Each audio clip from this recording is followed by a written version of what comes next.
Hey, ladies and gentlemen, how are you? Jumping on a few minutes early to, well, get set up, get this going. How are you all on this Friday night? Friday for you guys, Saturday afternoon down here. It was a very dramatic last night. Having that update for you at 9 o'clock at night. I can tell you that I don't have any updates for you regarding that at all. I have none. So I'll let you know when I do. And right now, what I said yesterday is all that there is. So I'll let you know if and when there is anything else in regards to that. The other story that we spoke about yesterday, the missing girl, missing teenager out of Sydney, well, out of New South Wales. No update on that. The search for her heads into the third day. Third day looking for the missing teenager. Her name is Lily, and they are desperately searching for her. They still no update on where she might be. Lost in the Nadi National Park in New South Wales, but no sign of her so far. Third day searching for her, and yeah, nothing. They haven't found a trace of her, haven't found a backpack, haven't found clothing, nothing. Yeah, just nothing to locate her. Now she's pretty far away from Sydney, actually. I'm calling it southern New South Wales, and here is the Nadi National Park down here. It is a very dense, forested area, not the place you'd really want to be missing in. We had a look at it last night, and it's so dense. We couldn't even make out where the tracks are, where there's any sort of car park you would get to it.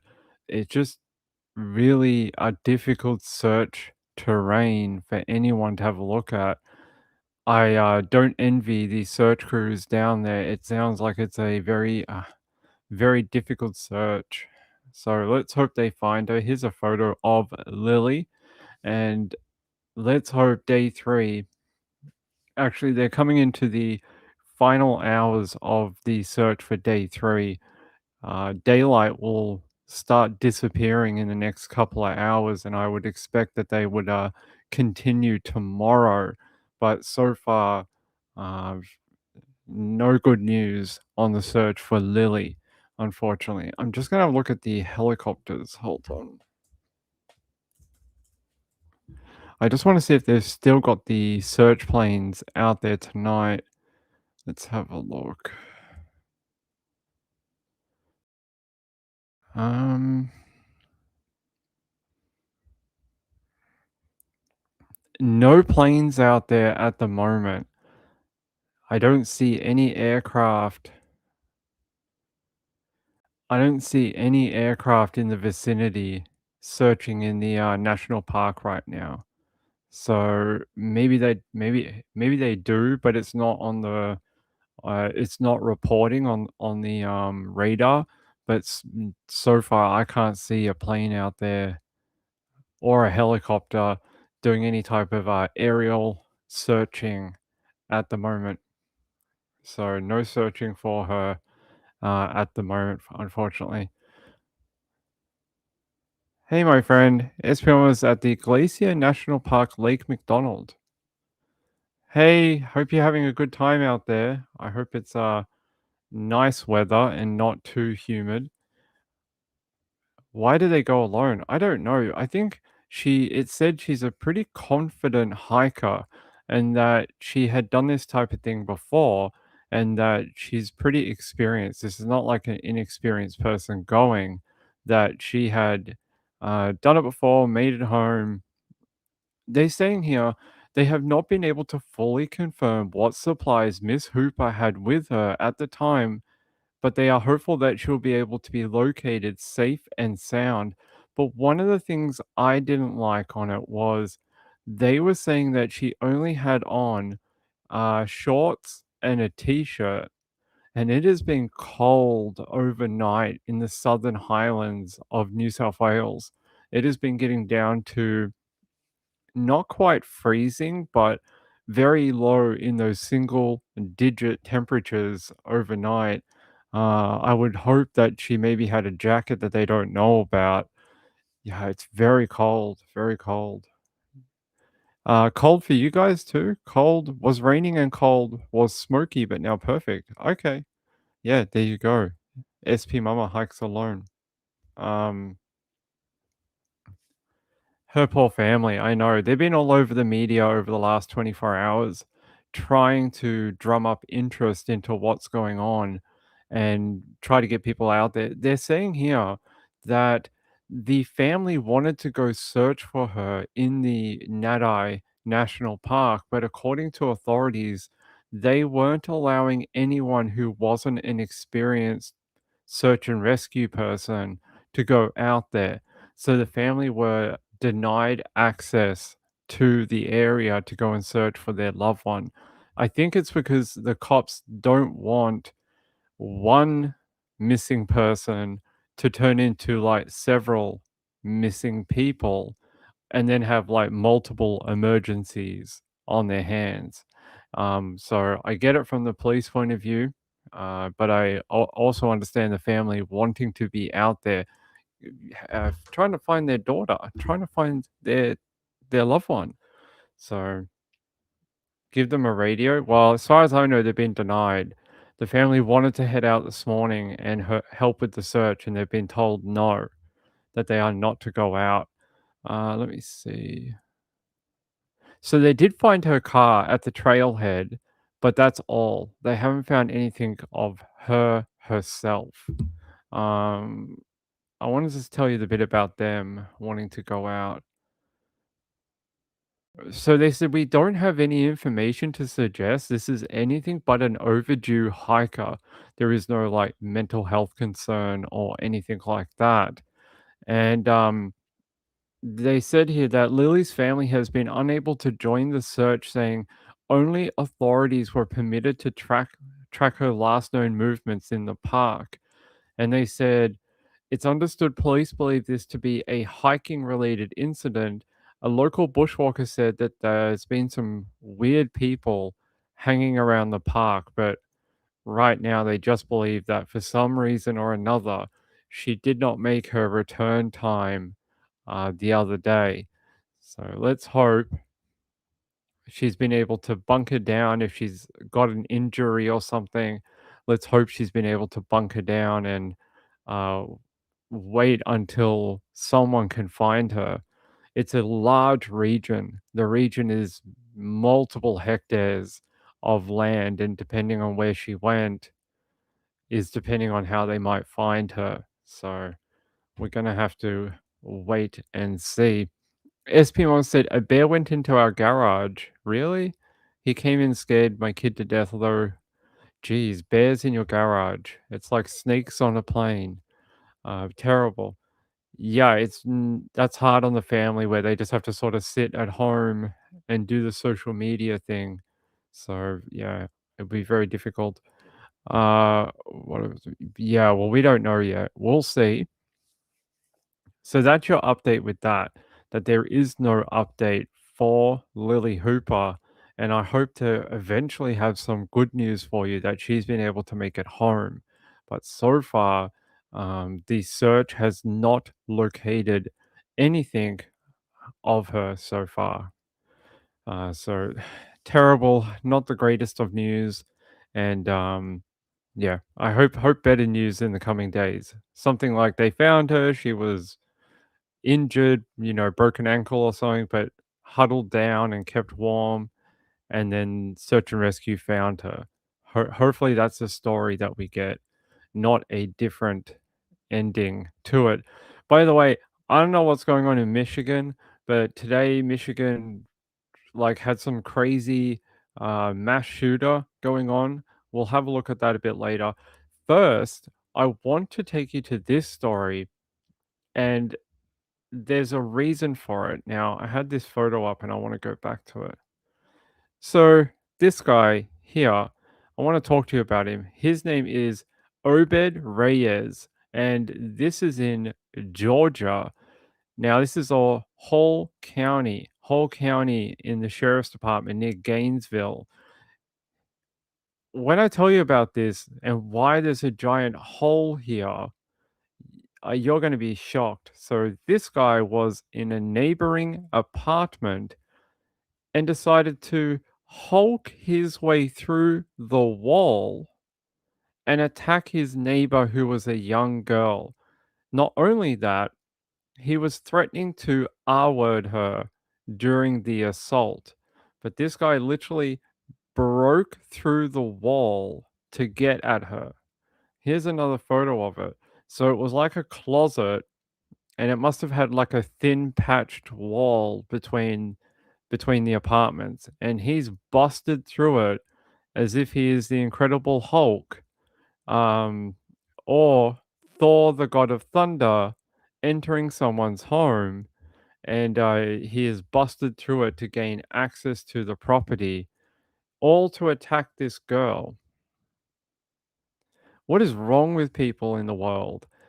You would literally tear through a wall like a bear to attack a young girl. Jesus, like what is going on? So his name is Obed Reyes, and they're saying here the teen that was attacked by him didn't actually know him, never met him before.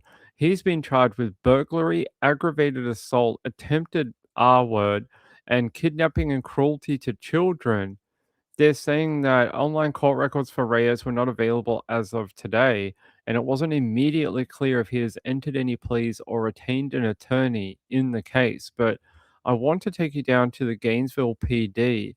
They had like a small talk about it, and I just want to see if they have it here.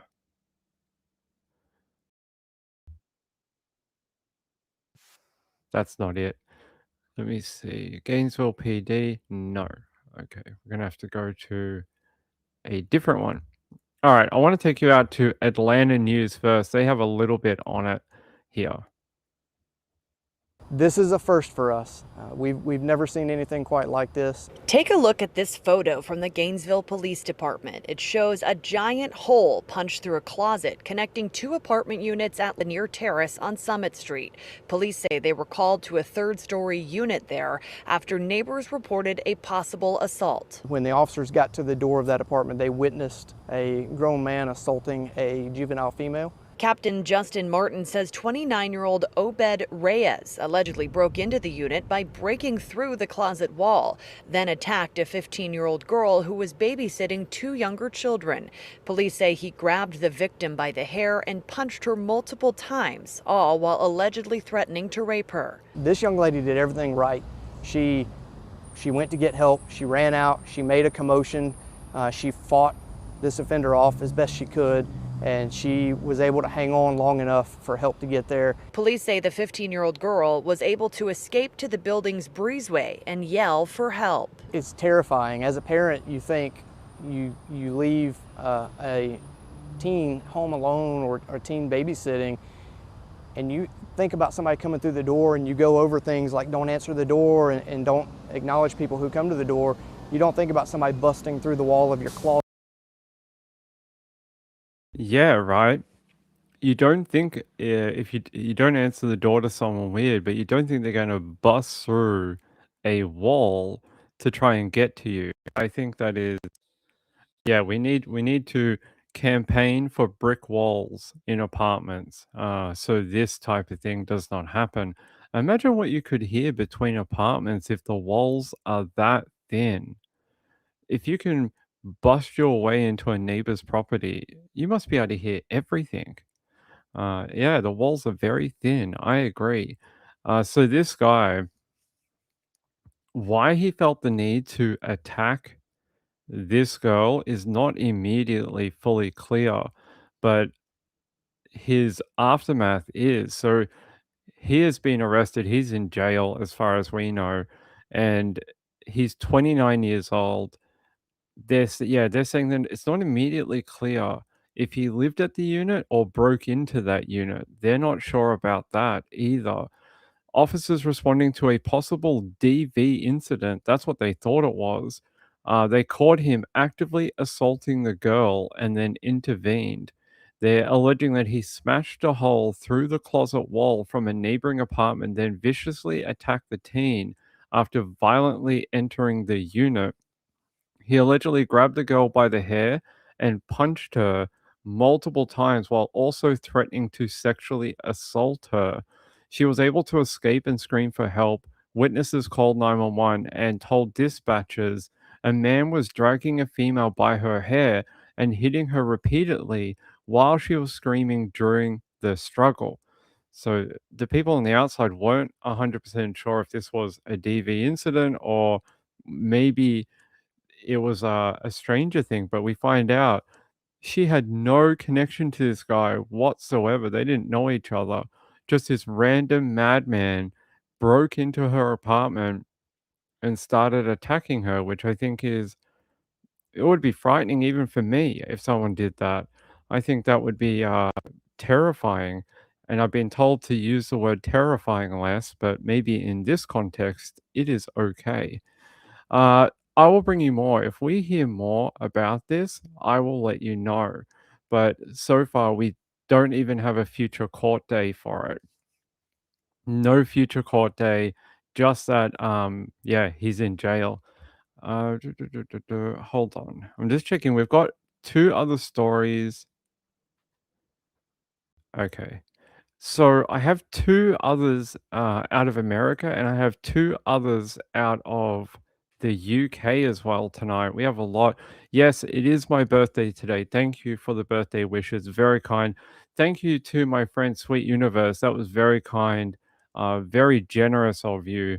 Thank you for the birthday gift, that was very kind. Also, I got some, someone was very kind enough to get me some Krispy Kremes for my birthday, and I don't know how they know I like donuts, but they do, and that was, yeah, very, very kind. It was a nice I like Krispy Kremes, I don't buy them very often.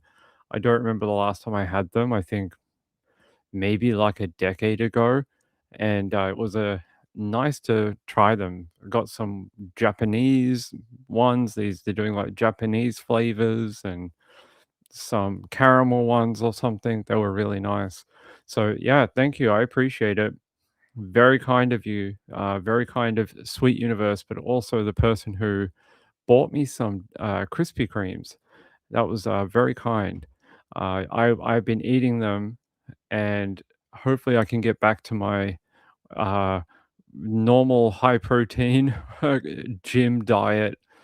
Ping's been at the gym for like 5, 6 months now, eating a very restrictive diet. So trying to this it's my birthday. I'm allowed to have a few donuts, I guess. I guess that's fine for today. Sweetness said I miss Krispy Kremes. Yeah, they're pretty good. Gail said Mrs. P had them last year. Did she not share? No, she had what are they called? The scrolls. The Cinnabon, the American Cinnabon, the cinnamon scroll things. That's what she had, but I tell you something, they have started closing down the Cinnabon, shops here. They opened up around COVID or just after COVID, but they've all started shutting down for some reason, and we don't exactly know why. But then they're not around anymore, so I'm sad about that. Um, hey, thank you, my friend. That's very kind. Hopefully, it's gonna add to that total because, like, it's a really weird the way it updates. It like won't update for like 3 days, and then I'll log in again, and then I'll start a new show, and then it'll update again. It's a little weird how it works. Thank you though. Thank you. You guys are too kind. I appreciate it. I'd rather come and people were surprised that I was going to do a show today, but I'd rather come and hang out with you guys here. So I'd rather spend the afternoon on my birthday with you guys talking true crime. SPM said, haven't had Krispy Kreme donuts since I lived in San Francisco 15 years ago. Yes, indulge on your birthday. Yeah, I will. I will. Thank you. It's very kind, very kind. Um, yeah, I don't know why the Cinnabon places are shutting down. I'm not sure. Maybe they didn't do well in the Australian retail environment. Maybe people sort of bought them once and then didn't go back like frequently. That's sort of what we did, right? So we didn't so we got them from Mrs. Ping's birthday and we've never bought them again because we don't buy that type of thing frequently. And I think a lot of other Australians are very similar. They might buy it for a special event or a treat every month or two, but they're not going to go there every day or, once a week. And I think that's why it didn't work here because the appetite for it here is slightly different to, say, America, where a morning pastry is such a ingrained way of life for a lot of officers and stuff like that. So, um, I love the exchange rate between the US and the AUD. Yeah, it is good. It is good. I'm very lucky that that is a positive in my favor. Liza, hey, my friend, how are you?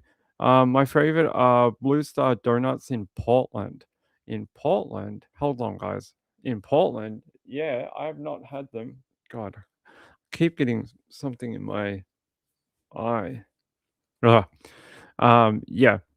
I've not had them, but I know that there's a ton of like independent bakeries in America that do that type of thing, and I think they're probably pretty good.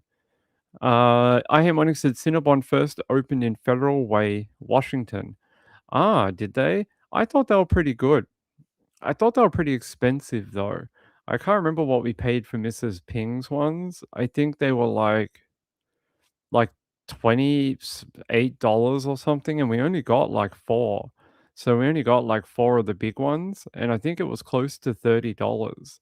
$30 Australian, so about 20 bucks American, which I would think in Australia is pretty expensive. I think that's another thing. I don't think a lot of people would do that all the time. Um, I want to go back to 6 cinnamon donuts for $1 from like the hot ones. Parkley Market, Sean, back in the day, used to have the donut vans, and they used to make the hot cinnamon and jam ball donuts. And I remember when I was a kid, and we used to go to Parkley Markets all the time. They had the best donuts there every time. Content Angel said each Cinnabon is like 1,000 calories. I can't. I'm glad we don't buy that all the time. I think Mrs. Ping enjoyed it though. I didn't have much of it. She had more of it than I did. I like cinnamon, but not as much as she likes it. She really loves cinnamon, so it's more of a Mrs. Ping thing. All right. You'd settle for $1 a donut. They become expensive. Yeah, they have. I agree. Even the Krispy Kremes, I think, were about $38 for 12 or something like that. Here, let me work it out. What does that work out to? 38 divided by 12. I can't do math. It's about $3 a donut from the Krispy Kreme one. So it was about, yeah. Yes, I remember that. Okay, let's continue. Yes, thank you for all the birthday wishes. Thank you. I can't believe I have such kind supporters on this channel, whether it's my birthday or not. So many people just like the videos, become a member. We had so many people renew their memberships over the last month. I'm so thankful. Thank you. Uh, Thank you so much. I really appreciate it. That helps out a lot. And yeah, we had like a whole bunch of people. They must have accidentally not renewed or something like that, and they redid it. So I thank you. Um, what does your trial total say? It says 27.33%. It's at about 410. I think it was at 410 when we started the show. Hopefully it'll update. I don't know why it doesn't update like live while we're doing it. I hope maybe it will. Hopefully maybe it will later. Hey, Spicy NYR. How are you? Spicy Pisces NYR. Yeah, from New York. Hey, thank you for the gems. I appreciate it. It's very kind.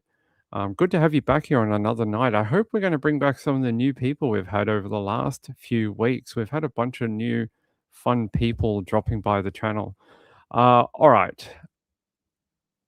Last night, I brought you a story about a turtle crimes, and people were shocked. They were shocked and outraged at the turtle crimes. Well, tonight, I have more animal crimes for you, including our friends of the ocean, the sea lions, sea lion crime.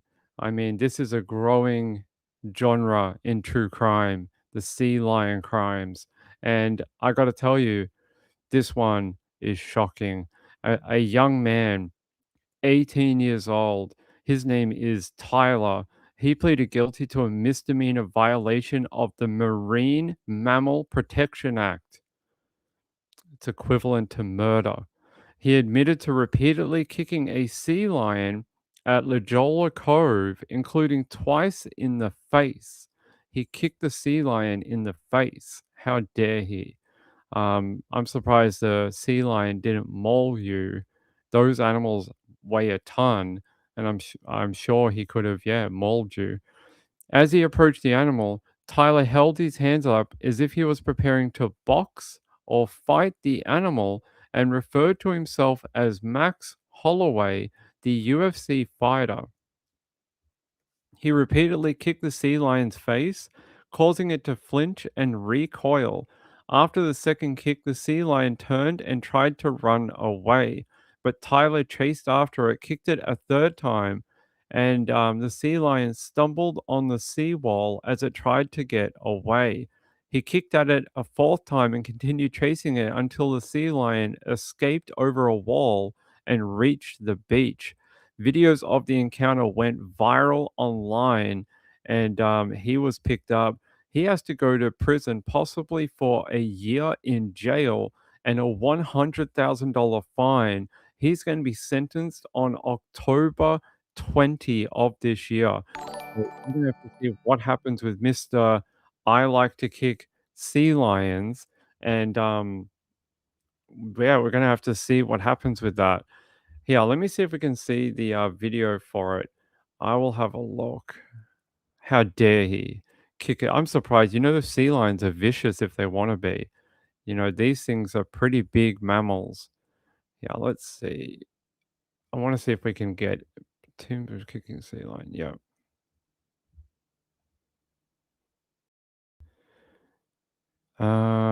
Yes, we could do that.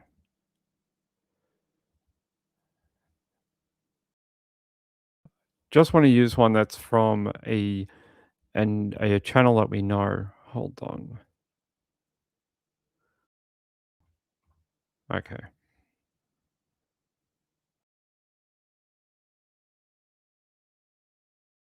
All right, we're gonna have to go to NBC News.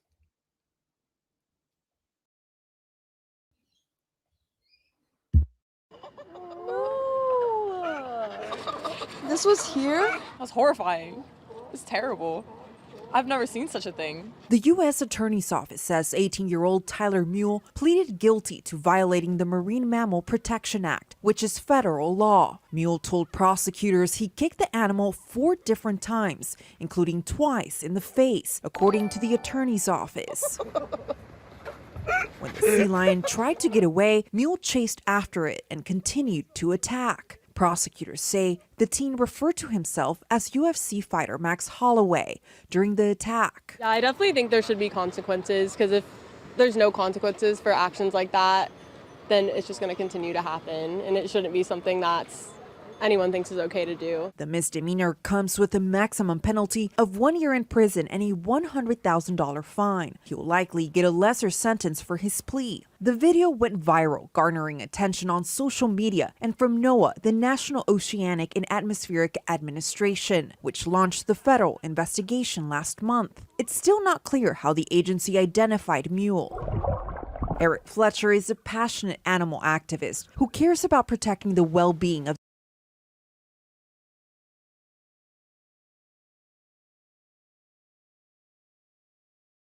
Look at this punk kicking this poor sea lion.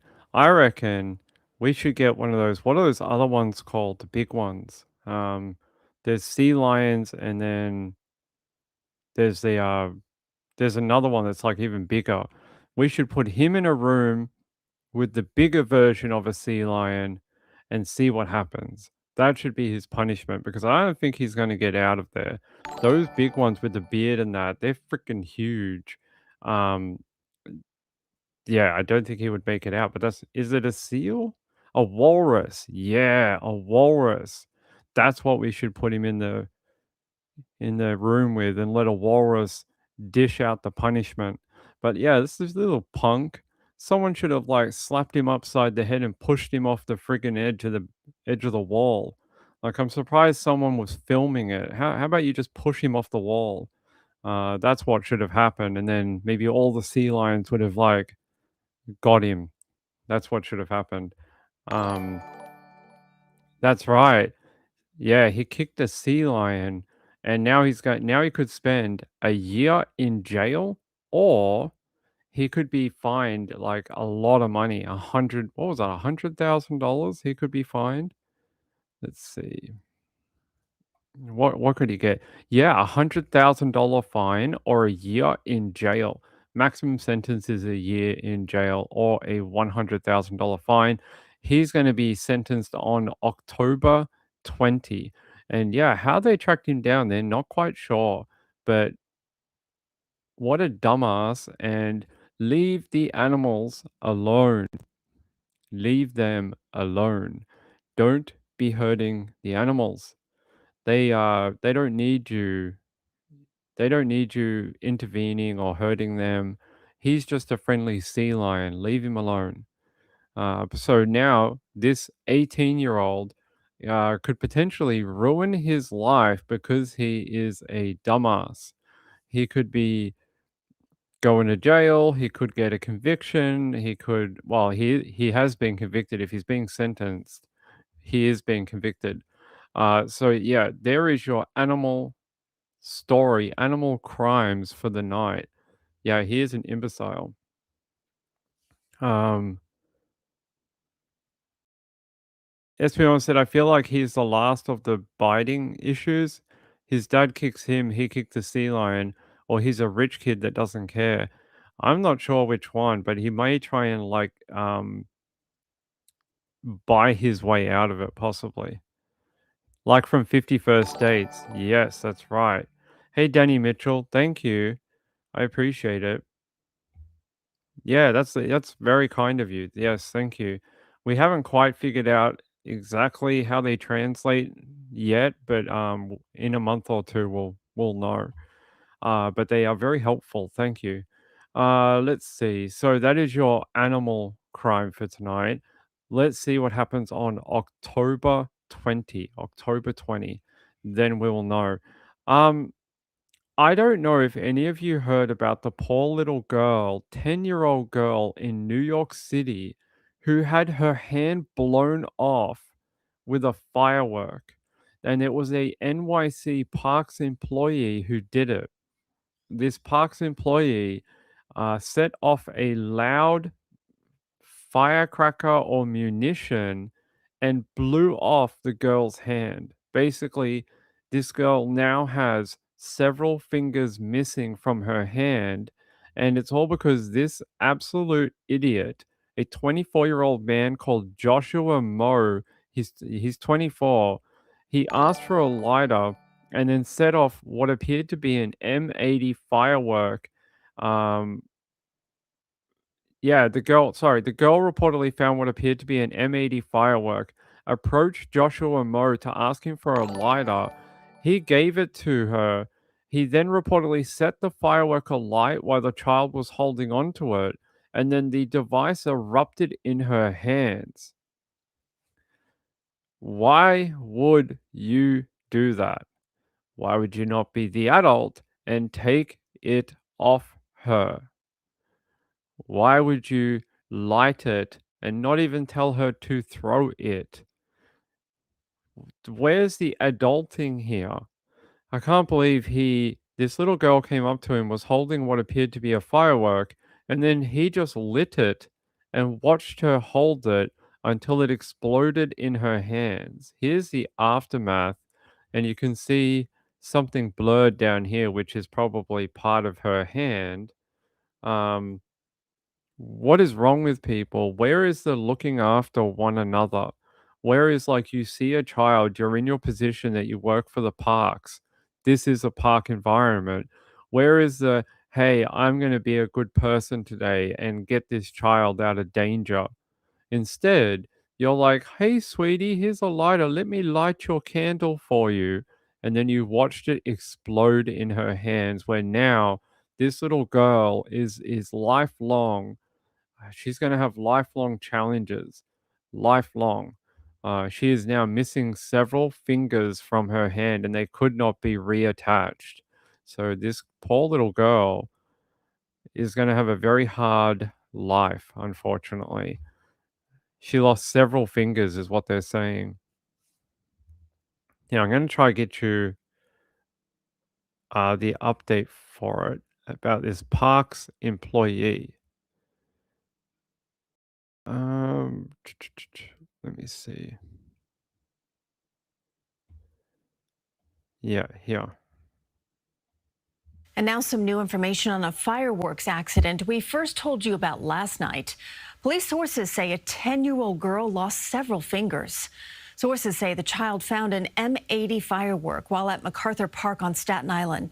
A 24-year-old parks employee allegedly lit the firework and then it exploded in her hand. He faces charges of endangering the welfare of a child and also reckless endangerment.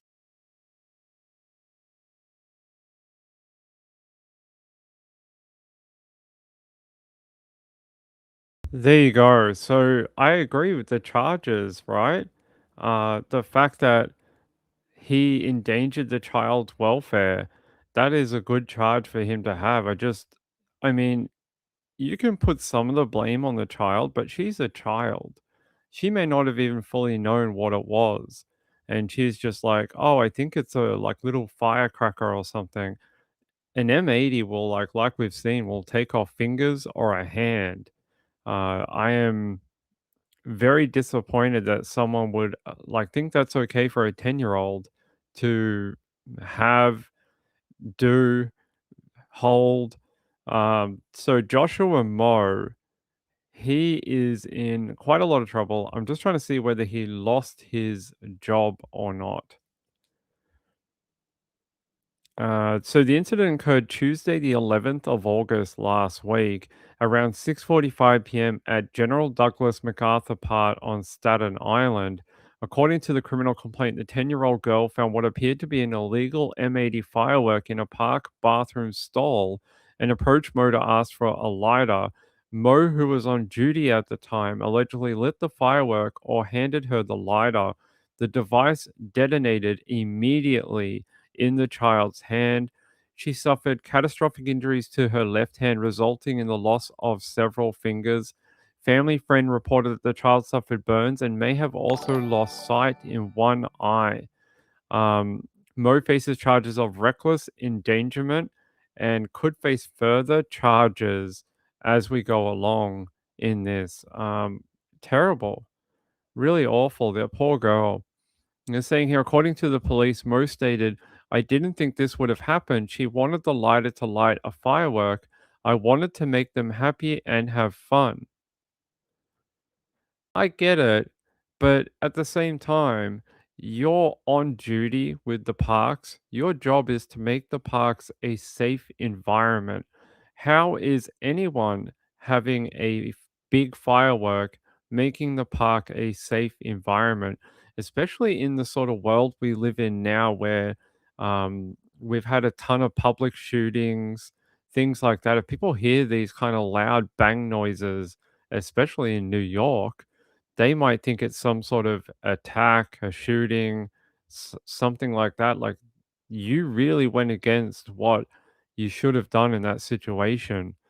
Really, really bad.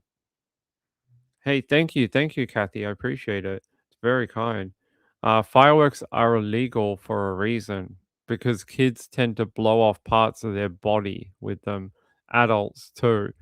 So, Mr. Mo, I'm just trying to see if he got fired or not. Apparently, he's not fired, but NYC Parks Department are investigating with their disciplinary unit. So they have a unit that looks into stuff that their employees do, and they are currently investigating what happened that day. Just trying to see when is he due back in court. So fireworks are prohibited in New York City. They are illegal in the wider New York area. He went to an arraignment on Wednesday. He officially entered a plea of not guilty to charges of reckless endangerment and endangering the welfare of a child. The judge granted him supervised release, meaning he is not currently being held in jail and is awaiting a next court appearance. Um, the judge also issued a full order protection, meaning Mo must stay 10, stay a distance away from the 10-year-old victim and must not contact her. They're saying here there's no future court date for him at this time, but he has been arraigned and released on some form of bail. So he is out of jail right now. Hey, good to see you guys. Thank you. Thank you. Appreciate the Jimmy things. I bet you this guy thinks he should have done something different now. Um, Hopefully he takes this lesson and goes, maybe I should have just done my job and confiscated the firework from the little girl and told her that it was dangerous and that he would take care of it. That's what a good park employee should have done. He should have done his job. And unfortunately, now he's going to go to jail and he'll always have to, like, sort of have the knowledge that this little girl lost a part of her hand. Yeah, I want to take you out to NYC. We are also following some new details in that gruesome accident involving a 10-year-old girl from Staten Island who lost several fingers after a firework exploded in her hand. Tonight, the person who lit the fuse, a 24-year-old Parks employee who is now facing charges. Eyewitness News reporter Crystal Cranmore live in Duncan Hills tonight with what we know. How did this happen, Crystal? Good evening, Mike. I mean, that's the question parents and other community members really want to know. We understand from authorities that 24-year-old Joshua Moe has been charged with endangering the welfare of a child and reckless endangerment. This entire situation unfolding inside MacArthur Park, which, as you can see, at this time of day is pretty packed with people. Now, we just speak to folks close to the family, and they say that little girl is in the hospital recovering, but she's alert and talking. Among her injuries, a blast wound on her hand.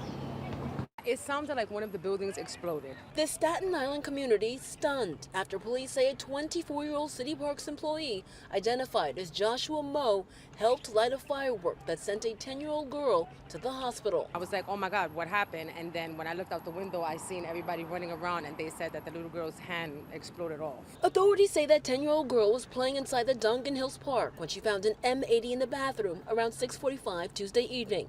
She told police a Parks Department worker used his lighter to ignite the explosive before it blew up in her left hand. There's always a lot of people outside, so I don't even understand. You see that security guard? Did you see that? Yeah, this guy. This guy was explaining, like, what happened to her hand. Did you see that? He was like demonstrating with his hand. I'm gonna pause it and I'll play it back. Watch his hand. He's like, it's there and it exploded. So she lost her thumb and it blew up that webbing in the hand between the thumb and the main part of the hand. It blew up this section and tore apart her hand. That's what he was demonstrating there. That is an awful injury for that girl to have. Terrible. I don't know how they fix that. If she needs a prosthetic, maybe. Danny said, what? I've never ever used chat GPT before. I don't even know how to access it. The only one I've ever used is the one that comes in your like in the Google thing sometimes, but I've never used the one that's in a separate software or whatever. But it would be good for true crime. Sometimes it might find details that we don't know or I can't find. Liza said, "How is he not facing more charges?" She could, yeah. I don't know. Maybe that's all they could do it under, due to him being at work at the time. Um, Maybe because they can't figure out whether he lit the firework or whether he gave her the lighter. And depending on how those two actions happened, would depend on what kind of crime they could actually charge him with. Was in her hand, that could be a different type of crime. Being that he only gave her the lighter and then she completed the lighting of the firework herself, maybe that would be again either a smaller crime compared to him lighting it in her hand. So maybe that is the difference between it. Danny says, "I love ChatGPT. I don't know how to get to it. Can you show us a pic of what he lit?" Yeah, I could show you. Give me a sec. They're saying it's an M80, which is like the ones that are like that big and about that round. Yeah, where's an M80? M80. So they're the pretty big ones, right? They're saying it's like this one, but I wouldn't think so. I would have thought it was the bigger one than this. These are what they used to call like a cherry bomb type thing. They're saying like this, but I don't think so. I think this is too small. I'm trying to see whether there's a larger version of it. Maybe like a jumbo version of that, something like this. Maybe something like a jumbo version. I think it would have to be pretty big to have the explosive capacity to be able to blow up the hand. The smaller M80s, I don't think so. I wonder if he could face federal charges. Maybe maybe after these local charges, possibly. SP1 said, "I love ChatGPT. Use it like a role-playing friend and only trust 80% of its data." It would be good for students now. I can't believe how easy students have it right now. We used to have to go to the library and flick through dusty books when I was a kid. You didn't have no internets and ChatGPT and Claude and all these different things. Yeah, and no fuse. So he said when it lit it, it didn't have any countdown. It just went bang like that. So it obviously the fuse was broken on it. ATF might get him, possibly, possibly. We're gonna have to wait. You know what I reckon? Maybe the federal authorities or something like that might take place when the department investigation is complete. Like they said, there is a department investigation underway. Maybe that is when it would be referred to some sort of ATF or federal type charges. But the ones with the girl, like for now, they're the local authority. So yeah, maybe, possibly. Amy said we had to learn the Dewey Decimal System all for nothing. I know. I was a library monitor at school, like you can tell how cool I am. And like I know all about the Dewey Decimal System. I had a name badge and everything. Like you can imagine how many girls I got at school, all of them, obviously. But library monitor. Chipmunk said, "How does he not know how to light one either?" Well, I think it just didn't have much of a fuse. We still use the card catalog even. I didn't think they would even use it anymore. Um, Mrs. Ping is here. Hello. Are you eating a donut? N- Okay. You sure? That looked like donut eating. You just picked at it? At a crumb. So a micro donut. Micro donut? That would be good. Sell them in a box of 1,000 micro donuts. Okay, just a box of crumbs. All right. SP1 said we still have to go to the library Love our Bozeman Public Library.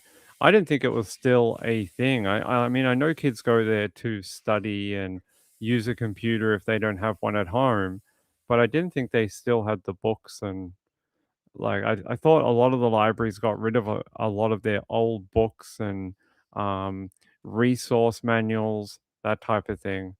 I know about 20 years ago, there was a lot of libraries that were just chucking them on the street or into bins and sending it to landfill at one point.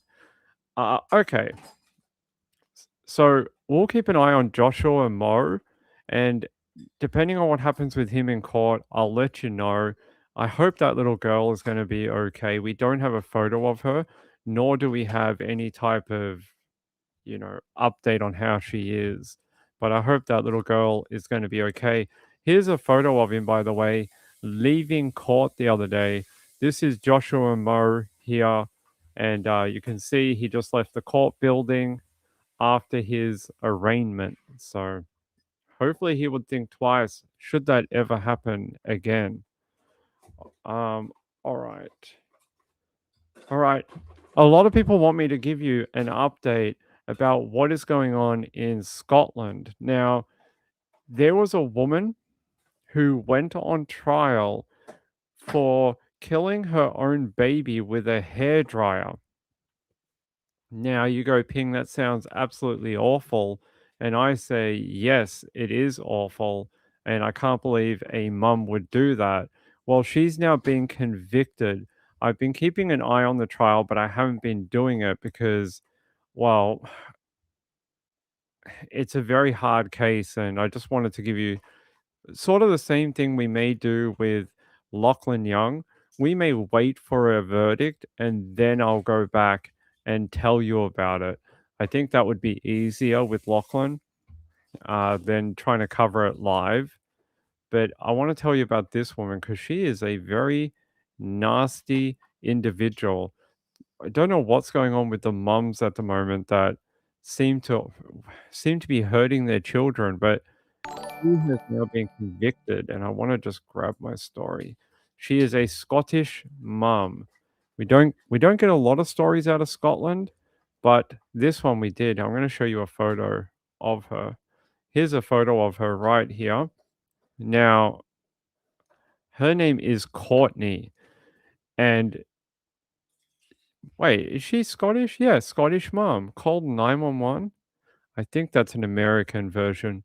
They're saying here Scottish mother whose 3-month-old daughter died after she was burned with a hairdryer has learned her fate. On Thursday, Courtney of Peterhead, Aberdeen, Aberdeenshire, I'm probably pronouncing that wrong, was sentenced to 6 years in prison. She's going to go to jail for 6 years. She's sentenced after her July 16 conviction for culpable homicide of her daughter, Dahlia, and her daughter died September 30, 2023. She was drinking at the time. She consumed alcohol while in sole charge of Dahlia Rose. The accused culpability and recklessness caused her to be subject to a significant and sustained heat from a hairdryer on her head and body. As a result, she sustained injuries so severe that she died. During the sentencing, Judge Simon Collins KC said, given Dahlia's very young age and the horrifying way that she died, this is a uniquely disturbing and distressing case.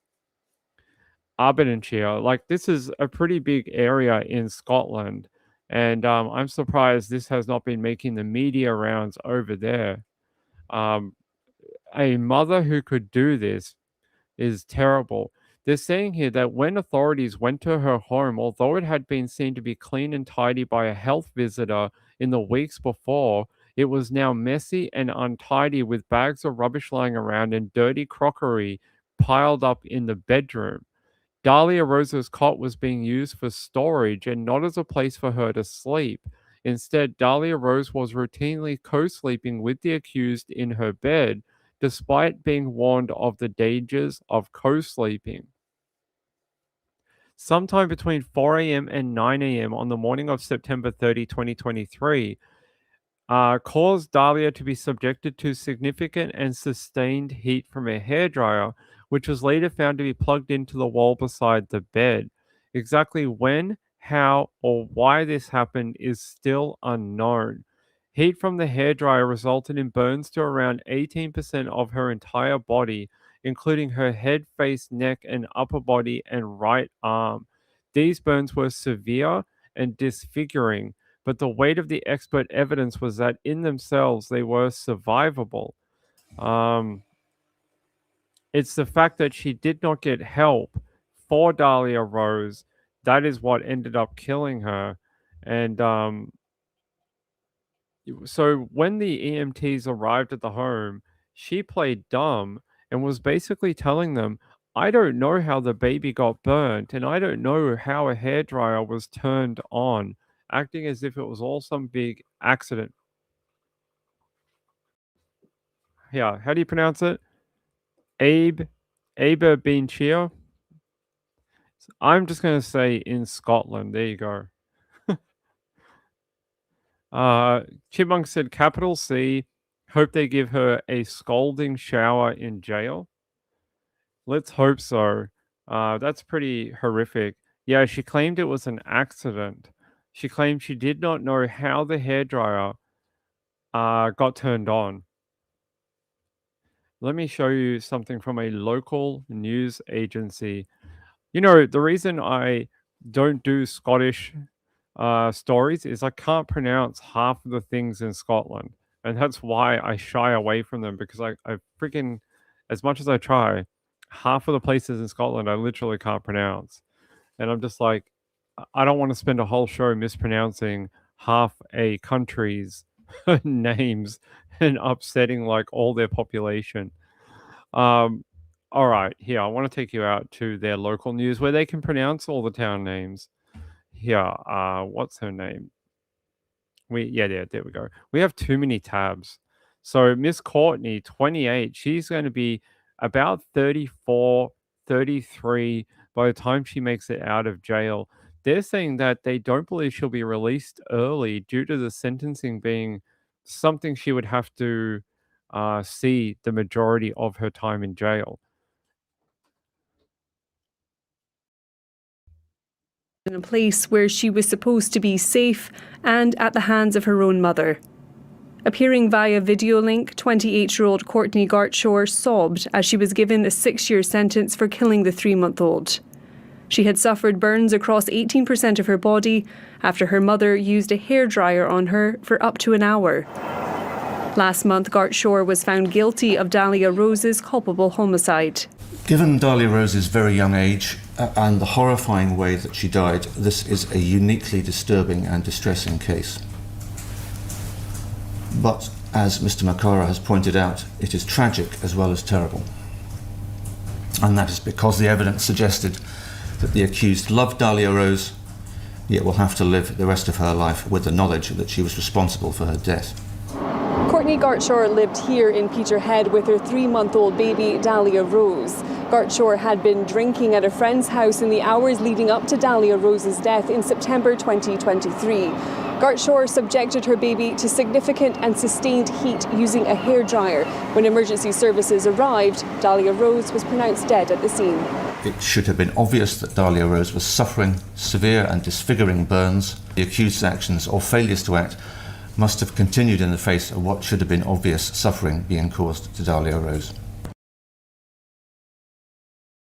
So Miss Courtney of Aberdeenshire is basically being told, while you didn't directly cause the death of the child in a way, they're saying her lack of action is what caused the death. Like, that's what the judge is saying. You didn't act in a way that is a typical way of a mother. You didn't provide the safety, nor when you knew or should have known that there was a problem, you didn't act to secure the health of the kid. And that is why she's being, well, convicted and sentenced to such a hefty sentence, because they're seeing it as, how did you not know there was a freaking hairdryer on for such a prolonged period of time that this child could have such crazy injuries, 18% burns to her total body, and that the burns were so severe that they used the word disfigurement, not, severe burn, disfigurement. So you can imagine how bad those burns must have been for them to use that word, okay? It's pretty bad. So um, Courtney is going to go to jail. So she is not going to go past go. Do not collect $200. Do not get out of jail free card. She is heading to jail for a long time. Her trial was pretty quick, only a 7-day trial back in July of this year. It was pretty fast. And they're saying the High Court in Edinburgh, they were saying that they labeled the type of case it was uniquely disturbing and a distressing case. They warned people in the courtroom that the details to come was some of the most traumatic that they had displayed in the courtroom. And they were warning people throughout the trial, like, if you can't handle this and you're in the gallery, you should leave. They even warned yeah, they just warned everyone. Basically, this is very distressing. Her defense lawyer stated that Courtney had a history of mental health struggles and childhood trauma. The fuck does that have to do with anything? What has that got to do with leaving a hairdryer on?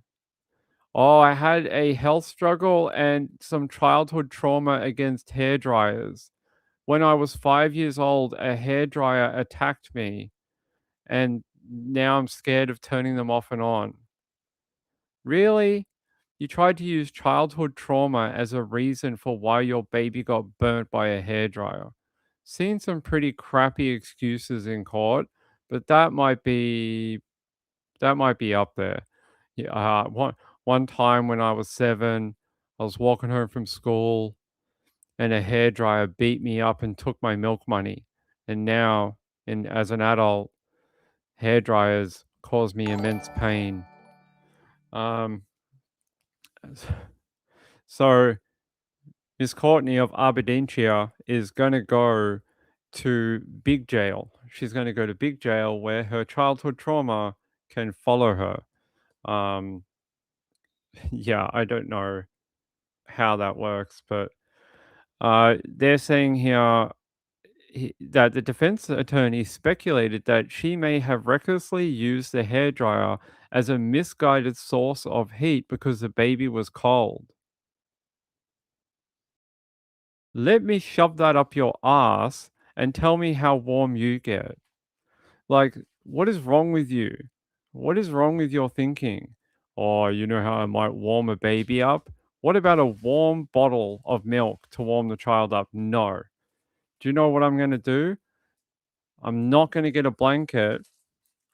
What I'm going to do is I'm going to get a hairdryer and face it to the child because it might be cold.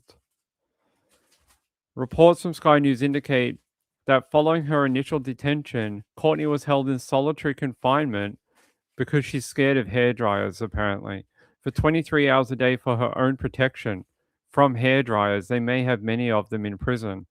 Due to the high-profile nature of it, it was not because of hairdryers, it was because of high-profile nature of the crime. Thought maybe there was like rogue gang of hairdryers that were roaming the prison, and they're like, whoa, we're going to have to keep her in isolation for her own protection. She's going to get beat up in here. This gang roam the halls. No, she is for her own protection, apparently, due to the high profile nature. Yeah, I know. How about a blanket, a warm bath, a warm bottle of milk? I don't even have a baby, and I know to do that. I don't even have a child, and I would know how to warm a baby up. Like, I also know that you're not supposed to sleep with them in your own bed. She had been warned by healthcare workers who were visiting her to not co-sleep with the child and to use the child's crib for sleeping arrangements. They were telling her they had caught her several times co-sleeping with the child, and they're like, no, don't do that. The kid needs its own space to sleep. and she wasn't doing it, and then this happened. So, Chipmunk said, your humor. I'm going to have beauty salon nightmares with attack of the purple stuff and hair dryers. Oh, I just,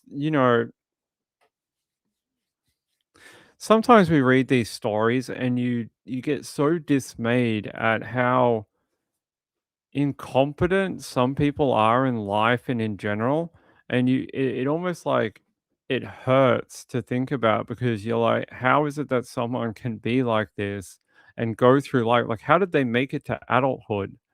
Like, when you think about how the you know what they call like survival of the fittest, and they go, well, only the tough survive, the ones who can make it through.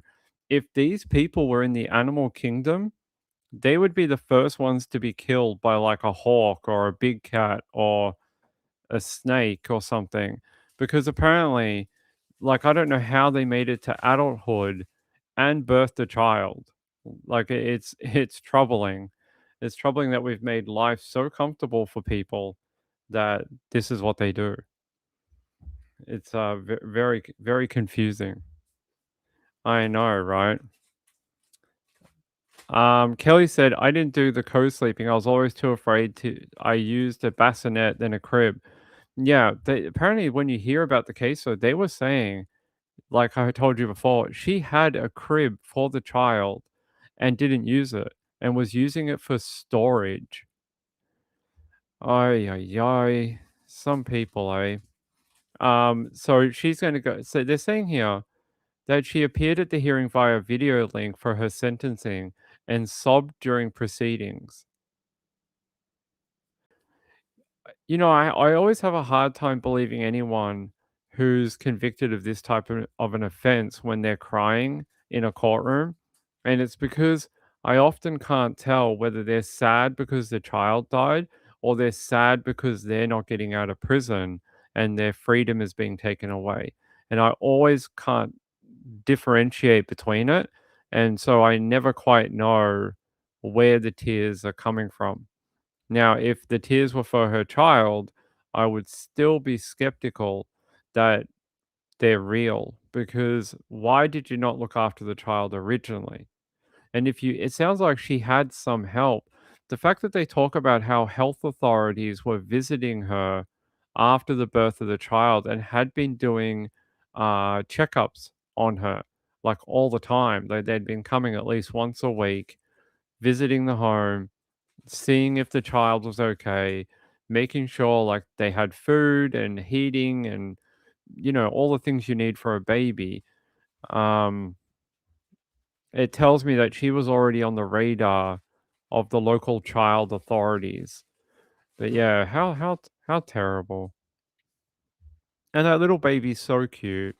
Like when you see the photo of her, what a happy little child. Where is the little video? Oh, I think I took it down. Did I take it down? No, it's here. There's mum. Look at this little thing. Look at the cute little onesie that she's in. Um, an adorable little kid. Didn't deserve to die or be treated that way by its own mother. Um, this woman will be out of jail in her early 30s, possibly could have another child. That is a scary proposition in itself, that she may have another child in the future. Yeah, I know. What a cute little kid. So, look, she's sentenced. I think it's not long enough. I don't know how you only get 6 years in jail for killing your own child in such a heinous way. Yeah, I don't know how that happens. But yeah. Yeah, here. One disturbing part of the judiciary's statement noted that evidence presented in the trial suggested that Courtney must have turned on the hairdryer, placed it close to Dahlia Rose, and left it on for at least 20 minutes, but possibly up to an hour. During this period, it should have been obvious that Dahlia Rose was suffering, and had severe and disfiguring burns over much of her face and body, and was being caused significant distress and pain. Yeah, if that's like between 20 minutes and an hour,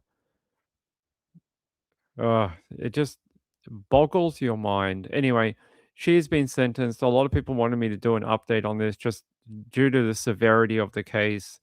Um, I think it's not long enough, but hey, I'm not the judiciary, I'm not the jury, I'm not the judge. That is their job to do. Okay, what have we got now? Let's go to Michigan because what the hell was going on in Michigan earlier today? I woke up to all these alerts going off on my phone, on my computer, like all these notifications, and it was like something is going on in Michigan. Go look at it. And I was like, okay, weird. Michigan's such a nice place in America. And this man named Chad Hickman, he's 39, shot 3 people dead at a home on LaChance Road in Lake Township on Friday morning before fleeing the scene. And he is the ex-husband who killed 5 people and left another critically injured before apparently, you know, doing the thing that makes him no longer here, and that the ex-wife said she and their 3 children are safe. So luckily, his 3 of his children and his ex-partner are okay. But they're saying they received a call from an unidentified 13-year-old who reported that she had been shot in the arm. They raced to the scene where they found 3 victims dead, a 4th critically injured. The shocking sight sparked a massive manhunt for Hickman, whom Michigan State Police considered armed and dangerous. Here's a photo of him, the dork here. Oh, nice tattoo, buddy. Nice tattoo. You look like you should be on OnlyFriends, selling that. You should be like, hey, look at my thigh gun. Authorities then decided to scour the area with a canine team where they discovered Hickman's body nearby, along with another deceased victim. Police have not released identities of those killed in the rampage or how they were related to Hickman, but a profile apparently belonging to Hickman's ex-wife posted that she and their 3 children were safe from the rampage. And when you see just how many cop cars came out, it's a hell of a response. By the way, this is his ex-partner, the one who wrote online that 3 and her 3 children and her are okay. They divorced in 2025, so only about a year ago they broke up. Let me see. So why today? Why now? Chad Hickman decided to take his firearm on a rampage. I'm not sure. I don't think anyone maybe will ever fully know because of the circumstances of the case. He's not here anymore to tell us, and we're going to have to basically wait until they find a manifesto, check his, something. I want to take you out to a local news company in Michigan. Yeah, I want to take you to I want to take you to Wood TV 8. They have a little bit on it. And first tonight, investigators with Michigan State Police are seeking answers after 6 people were killed southeast of Cadillac. It all happened around noon today. Troopers were sent to a home in Lake Township for a report of a person who had been shot. When troopers arrived, they found 3 people dead and another in critical condition. Investigators identified the suspect as 39-year-old Chad Hickman. During a search, police found a 4th person dead at a separate home. Eventually, troopers found Hickman's vehicle close to Whitlock Lake in Caldwell Township. Hickman and another person were found dead in a wooded area. State police have not said what led up to the shootings or whether the victims knew each other or Hickman. They're asking the public to avoid all 3 areas while the shooting remains under investigation.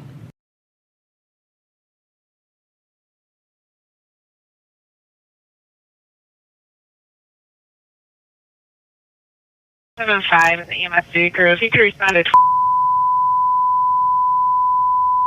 a 13-year-old on the phone stating she was shot in the arm. I'm having a hard time communicating with her. State police swarming the scene of a mass shooting we now know has left 6 dead in Missaukee County tonight and a 7th in critical condition. Dispatch audio obtained from Broadcastify detailing what we believe to be a 911 call placed there by a 13-year-old victim. And we can't. So there you go. There's that 911 call, and you can hear it on the scanner exactly what they were calling in about that 13-year-old girl who had been shot in the arm. We're going to have to wait to find out more about who exactly he targeted and who the victims are. But we heard about this divorce battle that he'd had with the ex-wife, and apparently she's okay. So I'm not sure who he might have targeted then if it wasn't the ex-wife. So his ex-wife, his name is Katie, and they divorced in 2025. Hickman accused his ex-wife of spreading lies about him. She replied saying, "Chad, you have abused me, my mother, and siblings. You are not the victim. You are a psychotic man that needs help. You can think what you want, but you will never be a father to me, and I will never think of you as one either. You are a horrible person for everything you have done to us." Court records also show Hickman was convicted in a 2024 misdemeanor 4th degree CA charge and contributing to the contributing to the delinquency of children in connection with a 2010 criminal case. Charges were based on a criminal complaint brought by Katie, but the court dismissed felony charges of assault with intent to do great bodily harm, interfering with electronic communications, and 2 counts of first-degree criminal sexual conduct. 2 additional misdemeanor charges of 4th-degree CA were also dismissed. Hickman was ultimately sentenced to serve 1 year behind bars and was ordered to pay $1,775 in court costs. He was now facing recently a new civil lawsuit that had been filed at the end of July, but details have not been made public. A motive for the killing on Friday remains unclear as authorities work to piece together exactly what had happened, but police have said there is no ongoing threat to the public. Let's have a look.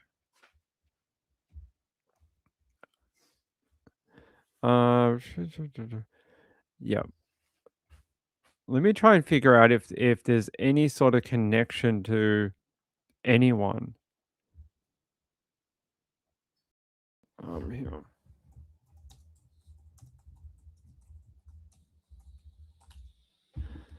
I'm just trying to see if we get any information about the people. The names, ages, and genders of the 5 victims have not been released by law enforcement. They discovered 3 victims inside the home on South LaChance Road, and then they found a 4th person at a LaChance Road home that survived the initial shooting and remains in critical condition at a local hospital. The 4th victim discovered dead at a second separate residence in Missaukee County during the initial police manhunt. A 5th person found dead alongside Chad in a heavily wooded area near Whittick Lake. Police have not commented further on any of the alleged victims. So there we go. That is very kind, very kind, very kind of you guys. Thank you, Kathy. Kathy trying to get people to support the channel. You're very kind, all of you. Yeah, 13-year-old phoned in. What a brave 13-year-old that was shot in the arm. Let's see.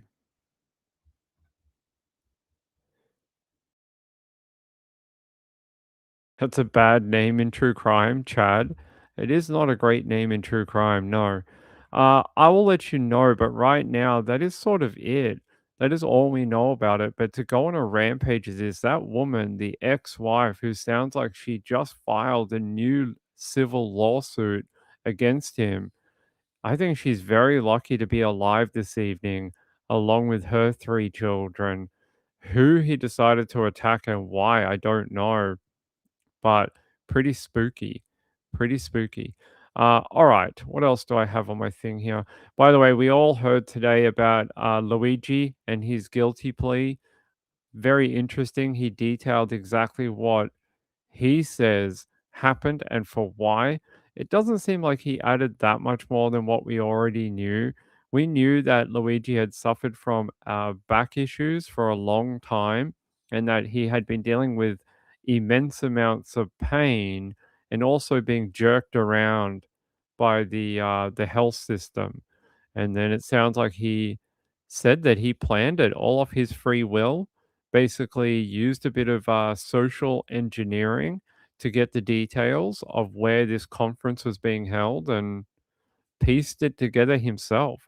The interesting thing here is that he he 3D printed a gun and affixed a silencer to it. Very engineering way of doing it. So he is now pleaded guilty.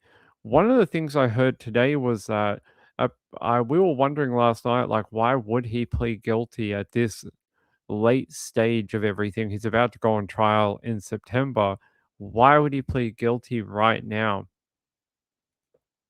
I heard a very interesting reason for why he might want to do that. It's got nothing to do with a plea deal or a sentencing recommendation, but apparently it could be the difference between being in a federal facility or a state facility for the rest of his life.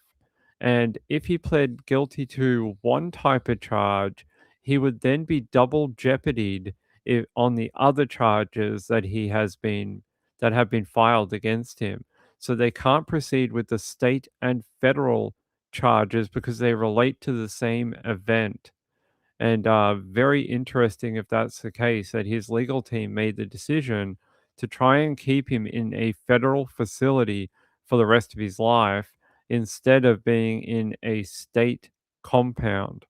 So I find that an interesting way of doing it from his legal team, if that is the true motivation for it. Um, we all know that state facilities, while more secure, are a little more cushy than some of the local jails, and that the federal facilities do have a little bit more, you know, things in them. They have better food, they have better access for inmates, that type of thing, and that some of the local facilities are very run down and it's an interesting sort of yeah, I find that if that is the motivation, yeah, very odd.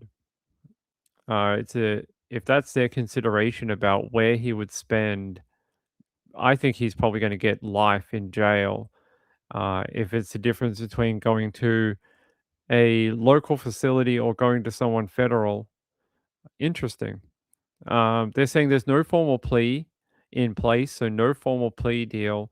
But the judge told Luigi that federal sentencing guidelines call for roughly 24 to 30 years in prison, and that she said that she is not bound by that range, but that is just a guideline. So he could get even more than that. They could sentence him to 80 years in jail, maybe, or just life in jail. Let's see.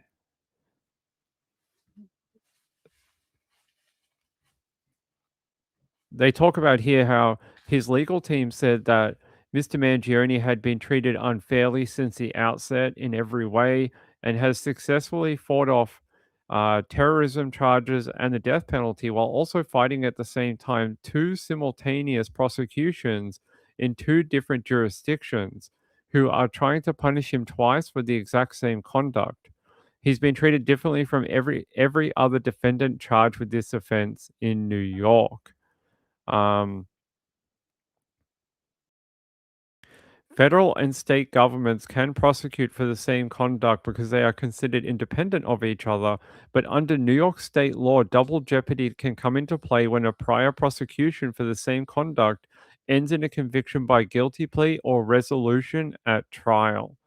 So that is looks like what they were trying to trigger here. Uh, an interesting legal maneuver on that one. I don't know what you guys think, whether you think he's going to get in that sentencing range of that 24 to 30 years, or whether he will get something higher, like life in jail. It would be very interesting.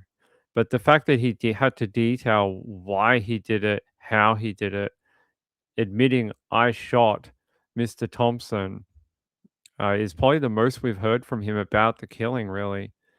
Yeah, I'll try and take you there if I can. Give me 1 second. I want to take you there. Let's see. There's just so much national news, man. Yeah, here. I'll take you out to ABC in Australia for it.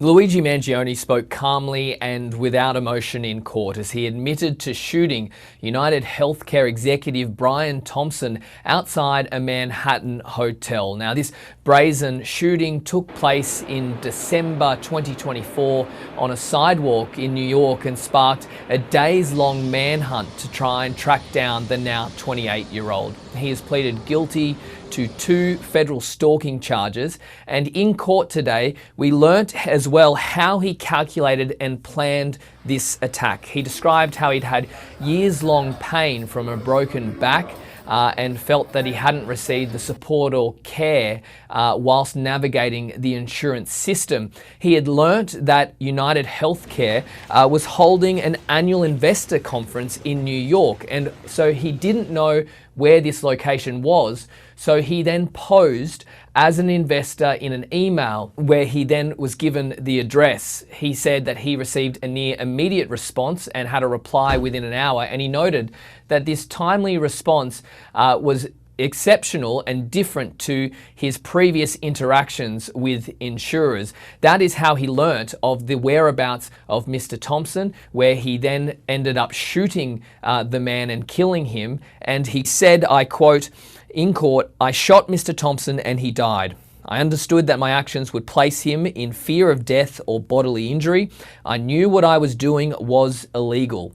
This shooting rocked the United States. It raised fear among CEOs for their safety, while some others rallied behind Mangione and were sympathetic to him and angry over what they see as a broken healthcare system. The Attorney General for the Southern District of New York, Jamie McDonnell, said no plea deal was made, meaning that federal prosecutors can seek the maximum penalty, which is life behind bars.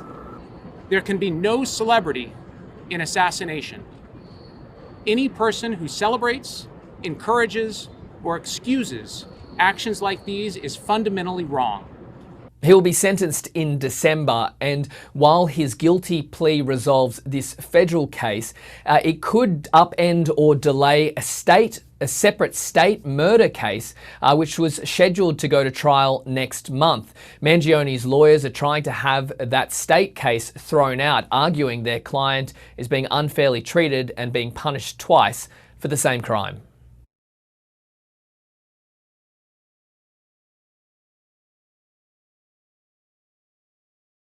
There you go. There's your update.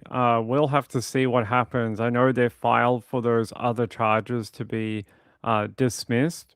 We'll have to wait and see whether that is done. I have one other case for today that we can talk about. Now, this one is an Australian case, and if you ask me, it is one of a very disturbing trend that has been happening, well, to young people quite frequently, where people are set up when they think they're going on some sort of like date. They meet people online, it might be personal, some sort of catfishing, or it could be just to rob them, steal items, could be something like that. But a young man was carjacked and then killed, but his name is Oliver Conroy, and it was a Tinder murder plot, and it is disturbing. When I bring you some of these details in a minute, you guys are gonna be like, "How does this go down with the young people?" I sound like an old man. All these young people today. But I really wonder, like, I'm sure these things happened when I was young too, but we just didn't hear about it. Well, now we are hearing a lot more about it, and I have some video from Queensland Police as well. I just wanna take you out to 9 if I can, and you guys are gonna hear a lot more details about it.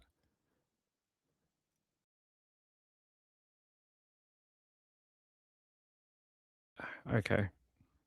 We have to go to the actual website. Hold on. We begin with breaking news. 7 Brisbane teenagers tonight stand accused of murder following the death of a man allegedly attacked in a violent carjacking in Kelvin Grove. Abby Guerin is at the scene. Abby, the youngest, is just 14.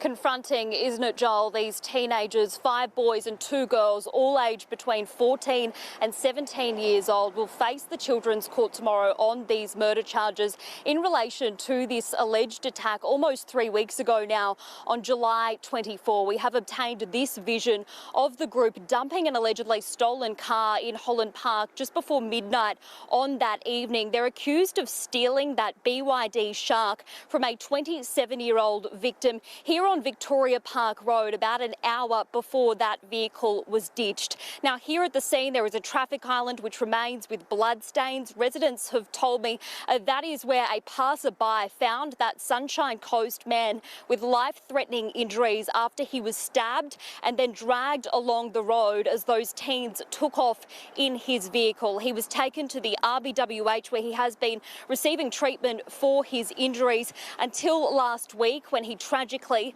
passed away. Now, those teenagers, they were all charged with a series of offences in the days after that attack. This afternoon, those charges have been upgraded to murder. The police investigation is ongoing. Police are now asking the drivers of these 2 vehicles, which were captured on CCTV in this area on that evening, to come forward to them. They're hoping that those drivers may have seen something that can help them piece all of this together. But tonight, guys, our thoughts are very much with that 27-year-old man's family. What an awful series of... All right, let me take you through it and I'll explain what happened a bit more. So this happened a while ago, back on July 24. Oliver Conroy was lured to Kelvin Grove, Queensland under false pretenses before being ambushed and fatally dragged during a vehicle theft by a group of those 9 teenagers. The incident involved a violent assault at 10:15 p.m. and subsequent abandonment of a stolen car in Holland Park West, with police appealing for witnesses. Now, the people involved have had their names suppressed by the court, but I can tell you that it involves a 17-year-old boy from Kelvin Grove, a 16-year-old boy from Adderley, a 16-year-old boy from Middle Park, a 16-year-old boy from East Ipswich, a 15-year-old boy from Calmervale, and a 15-year-old girl from Holland Park, and a 14-year-old girl from Kelvin Grove. And all these people are going through the court system. They were charged with armed robbery, GBH, assault, and their charges have been upgraded to murder. They're saying here, the attack occurred around 10:30 p.m. on July 24 on Victoria Park Road in Kelvin Grove, near the University of Queensland. Police allege that Conroy was lured to the area under the false pretenses of a date. Upon arrival, a group of juveniles severely assaulted him and then stole his blue 2025 BYD Shark 6 utility, dragging him along the road as the car fled the scene. Conroy suffered life-threatening injuries and was treated at Royal Brisbane and Women's Hospital. He died from his injuries nearly 2 weeks later on August 6th, so just about a week ago. Those 7 teenagers have now had those charges upgraded to murder and, all to steal a vehicle. That's what this was over. So you have a list of young people, and that is now Like, this is gonna be, sentencing for, I don't even know how long. Whether they upgrade them. Yeah, I'll put it in the chat. There you go. These are all the young people who are involved, and all to take a car for a joyride. That's what it was most likely for. So you killed the owner of the vehicle, set him up because he thought he was going on a hot date, and it was all to take his vehicle. I think that's all his life was worth, huh? His life was worth a joyride in a car. It's terrible. They're saying the group had their matters mentioned before the Brisbane Children's Court, where all 7 were remanded in custody, and Queensland brought in a new law called Adult Crime, Adult Time, and this was after a woman was stabbed in front of her home when people were trying to break in to steal her car a couple of years ago. There was like a statewide and national outrage, so they changed the laws. These young people could face mandatory life sentences in jail if convicted. This case could be a legal landmark case because it is the first time female juveniles have been charged with murder under this specific legislation. So it would be very, very interesting legally what'll happen with this one and whether they will apply that adult crime, adult time laws to a 15-year-old girl and a 14-year-old girl, and would they get that mandatory life in jail because of what they've done? So we'll have to wait and see, but very, very interesting. Content Angel said, I was parented by my mom. There you go. Breaking news. Bengal said we gave a PDF file a chance to break bail 30 times in Queensland too. I know everyone's focused on this like youth offending, whether it's in Victoria or in Queensland or New South Wales.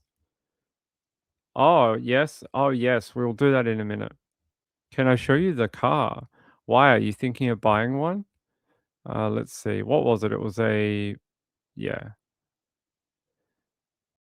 It is. So BYD is a Chinese company. They make like fashion four-wheel drives or fashion trucks, and they're often shipped here from Asia.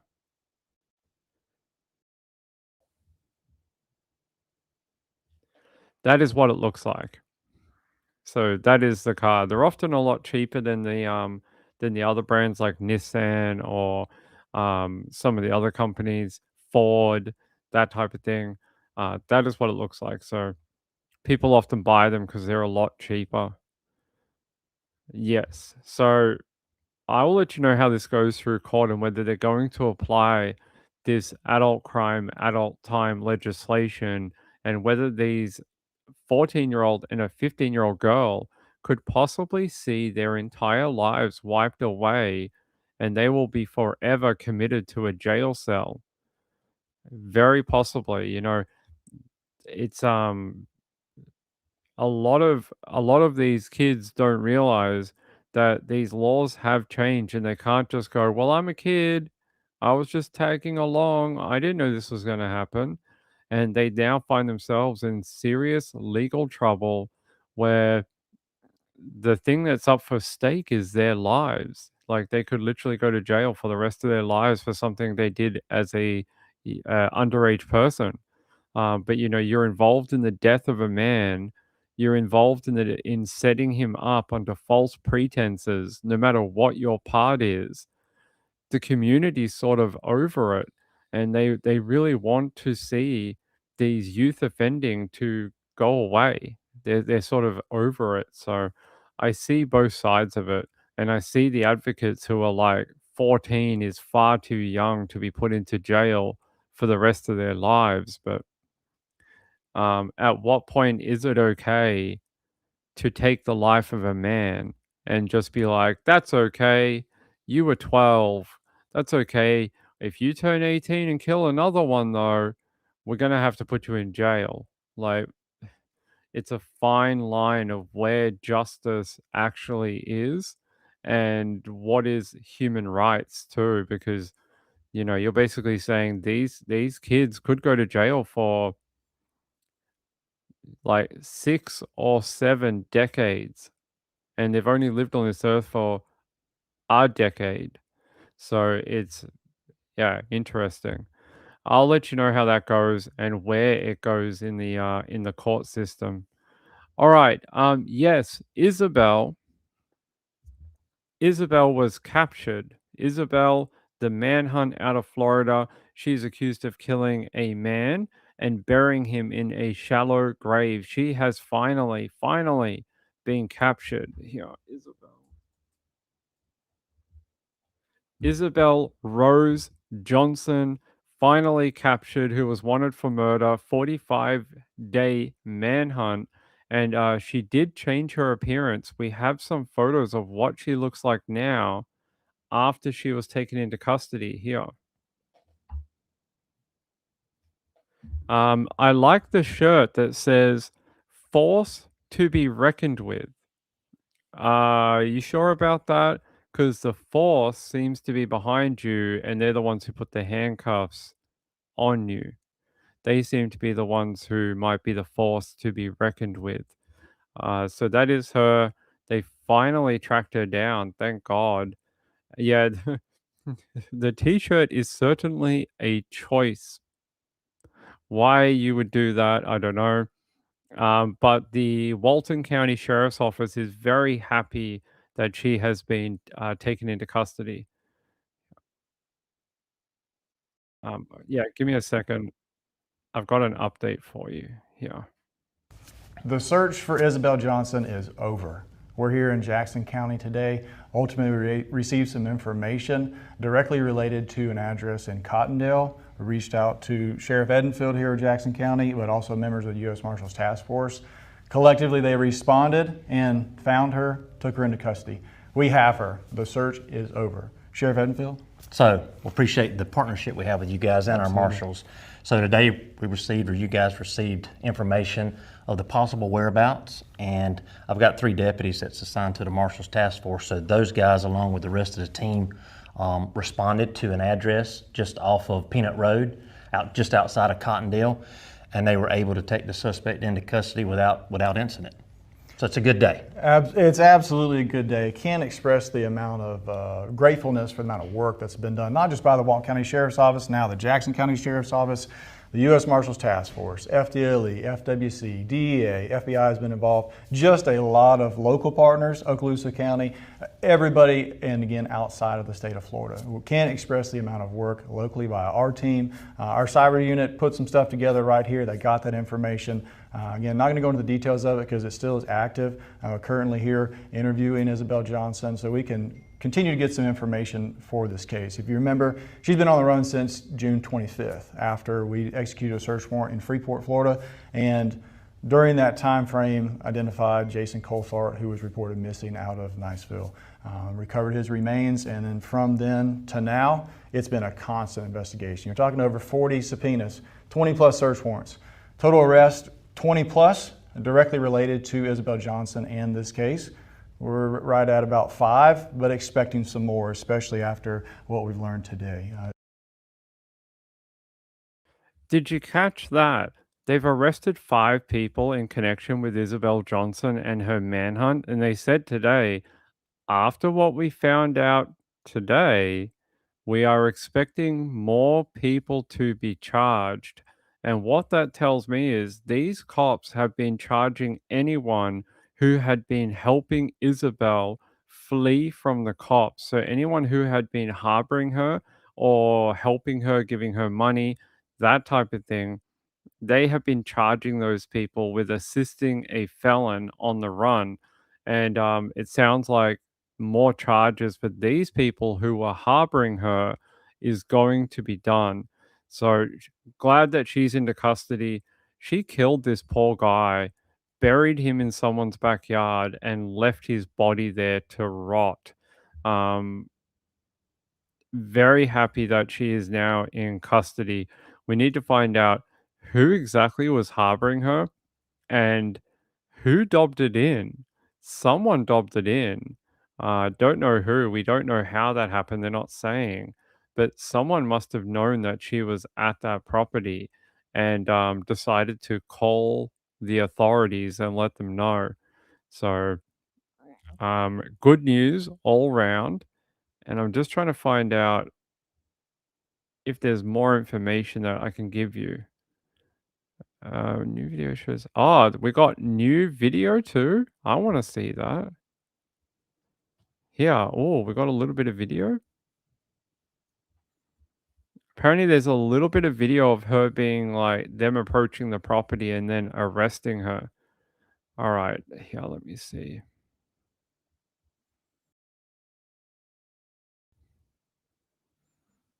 So there's the property.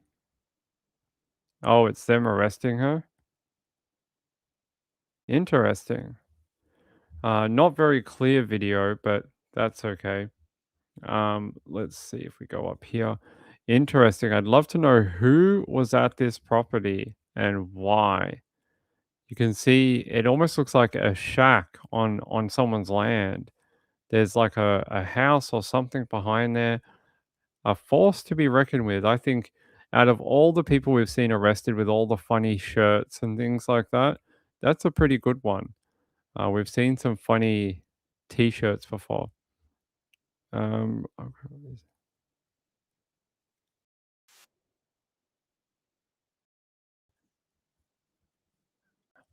I just wanted to see if we have a better quality of that video of the US Marshals.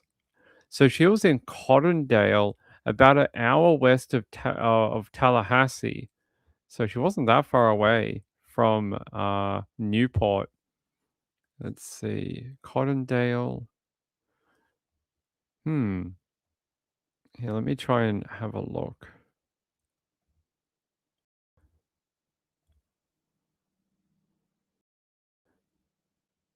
After the capture, what investigators are learning. Okay.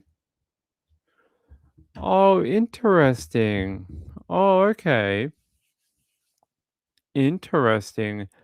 Um, huh. This is how they found her. They saying here that they were able to subpoena a search warrant for her digital communications, meaning Google account, Android, Apple account. And what they did was they searched for any recent IP addresses that her devices had been connecting to those accounts with. They then took that IP address and traced it back to a home in Cottondale and then raided the property, finding her at that property. They said there was at least one other person in that home, and they're saying preliminary findings show that when Johnson asked that person for help, she used an alias and had told them a similar story of personal hardship she reportedly told others while on the run. They said the house she was up at, she gave them the exact same story that she gave 45 days ago at the tattoo parlor in Destin. Victim of DV, hard on her luck, down and out, needs a ride. This time it was a place to stay. That's the preliminary information we have.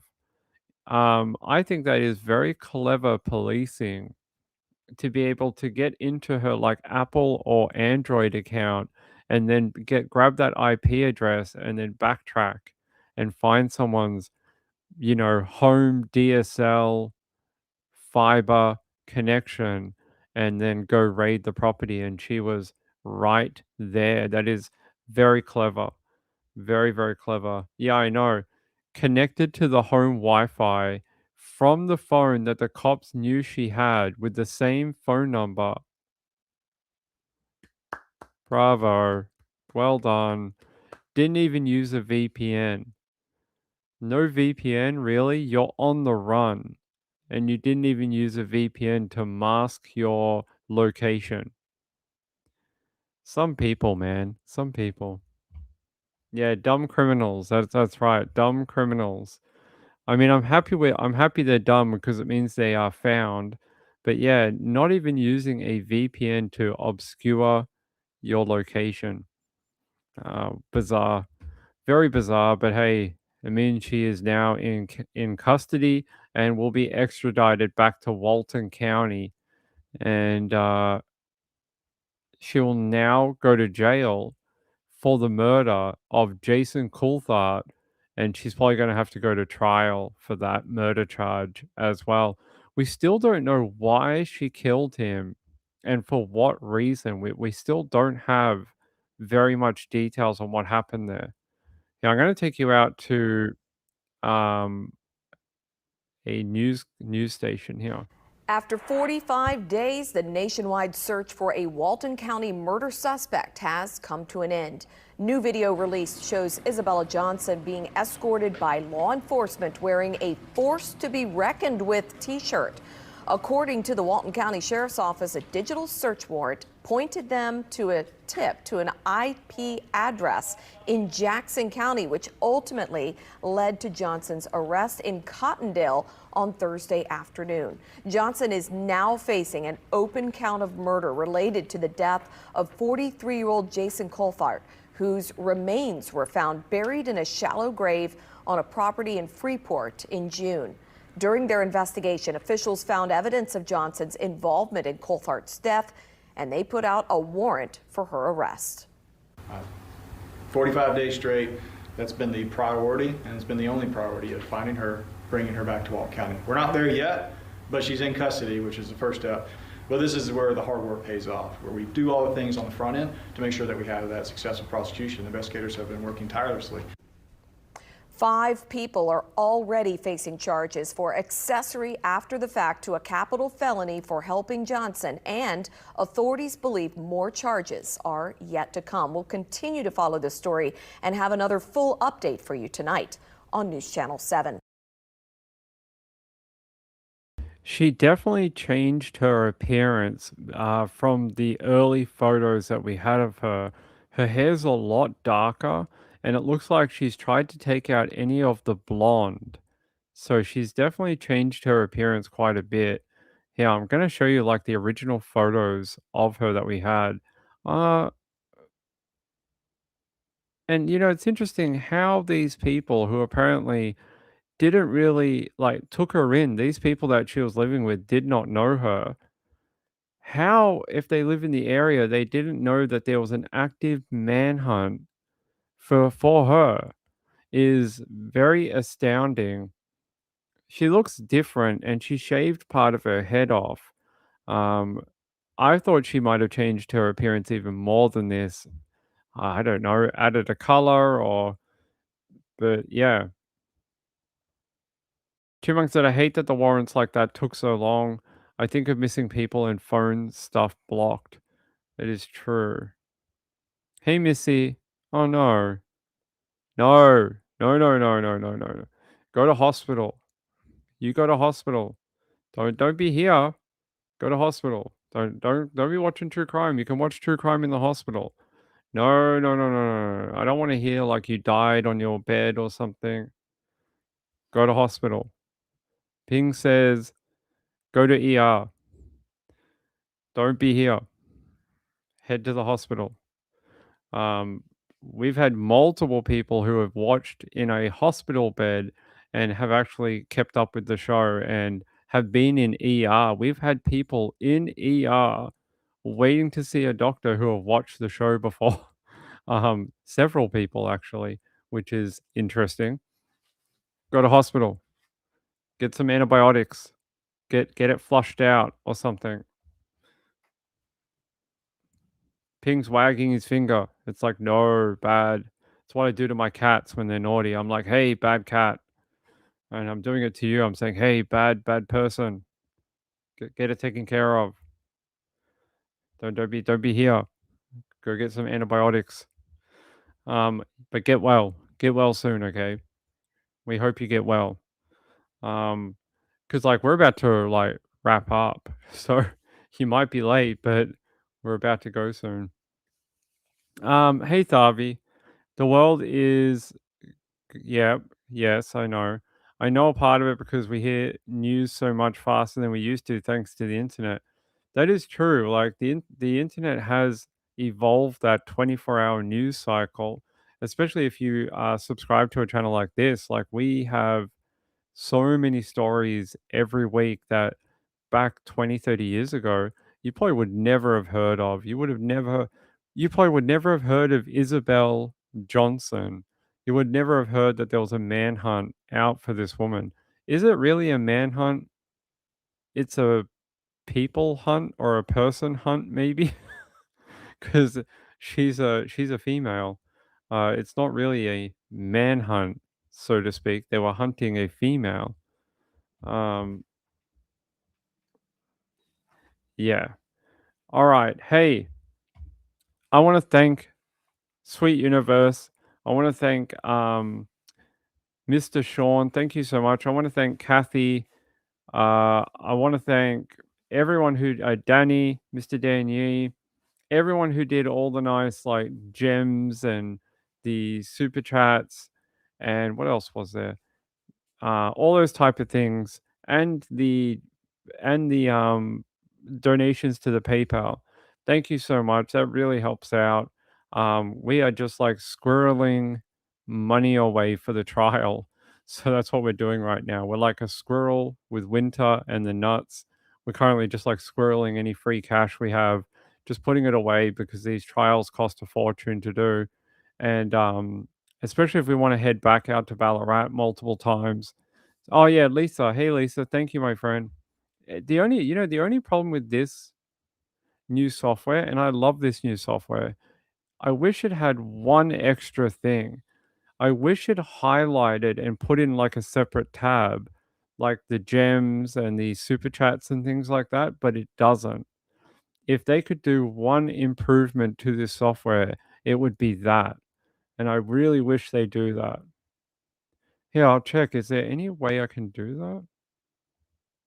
No. I'll email them. I think it's a great suggestion for the YouTube side of it, so you can go back and see them, but right now we can't. Um, she was a naughty woman, she can keep man in manhunt. Well, maybe, maybe. We got our news from Walter Cronkite in the 60s. I don't remember, I don't think I've ever seen footage of Walter Cronkite, but I do know who it is. Yes.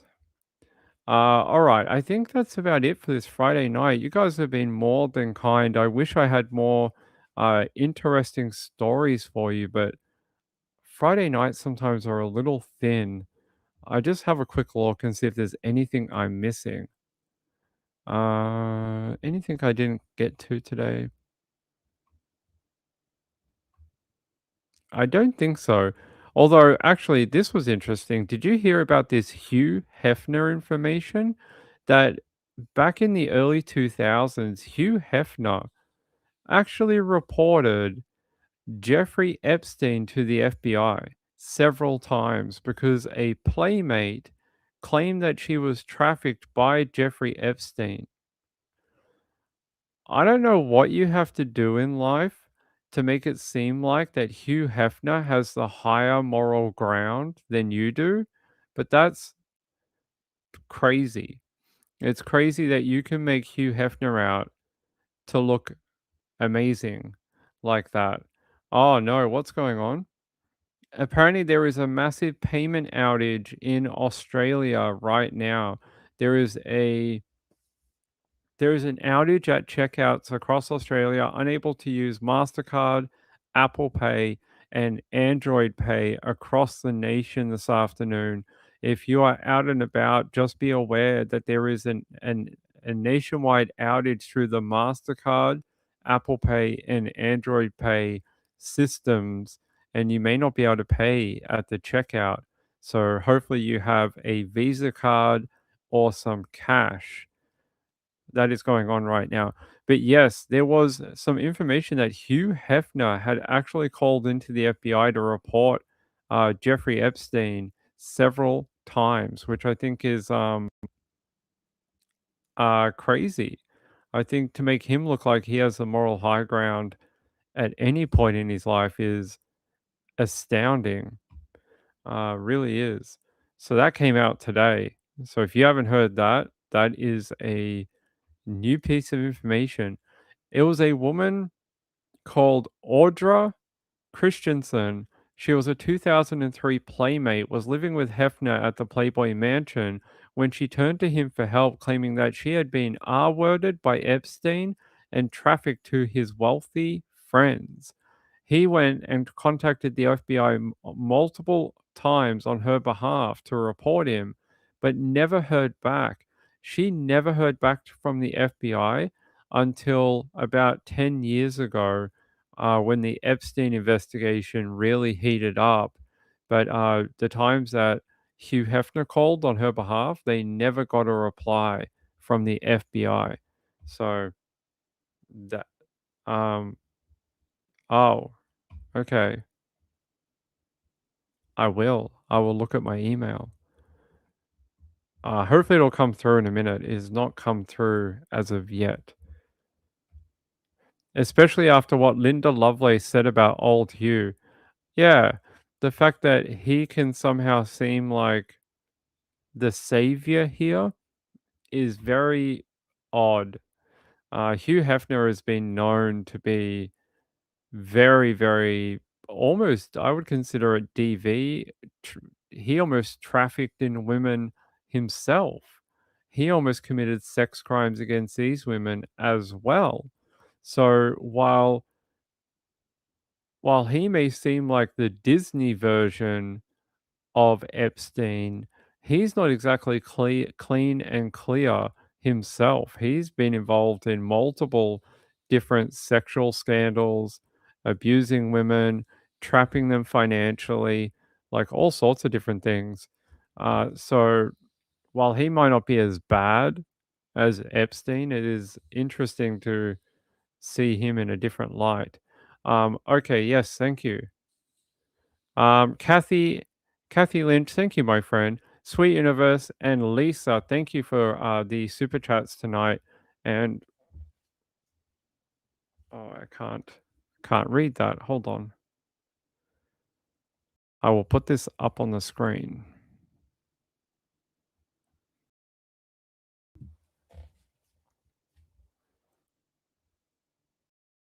Thank you to Linda. Hey, Linda versus Linda. Hey, my friend. Good to see you. Sweet Universe, Danny Mitchell, Kathy Lynch, Sweet Universe, Kathy Lynch, Kim, Kathy Lynch, Sweet Universe, and Laura T. Hey, Laura T. How are you, my friend?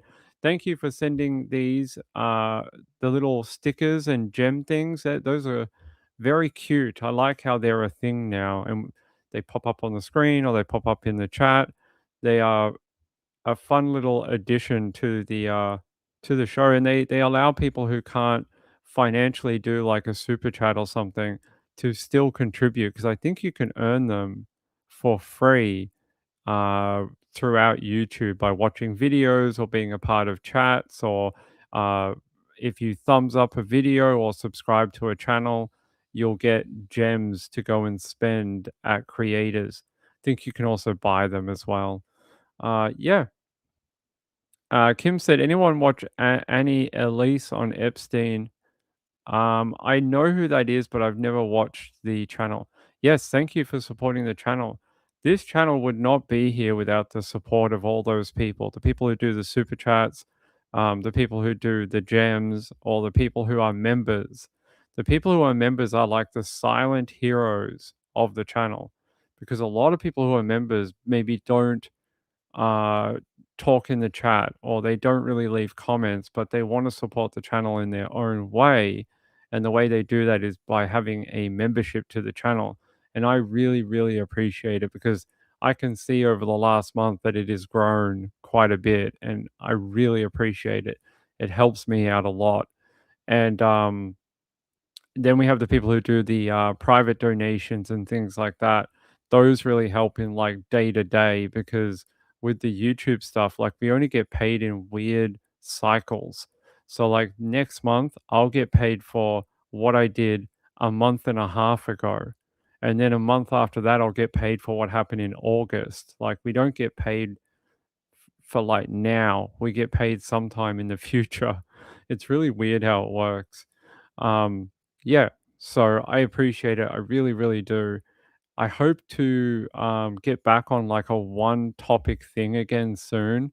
It's been a funny year where some of the trials that we wanted to do just didn't happen, or they just collapsed, or there was, stuff like that. And I hope we'll be in trial soon. Actually, I have something to show you.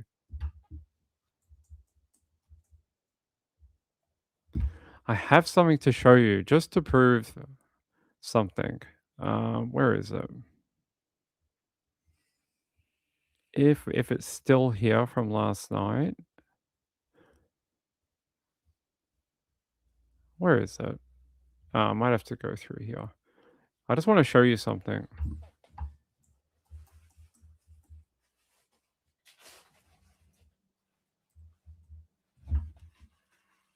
All right, here. Just so you guys don't think I know you guys don't think I'm talking poo-poo, but yeah.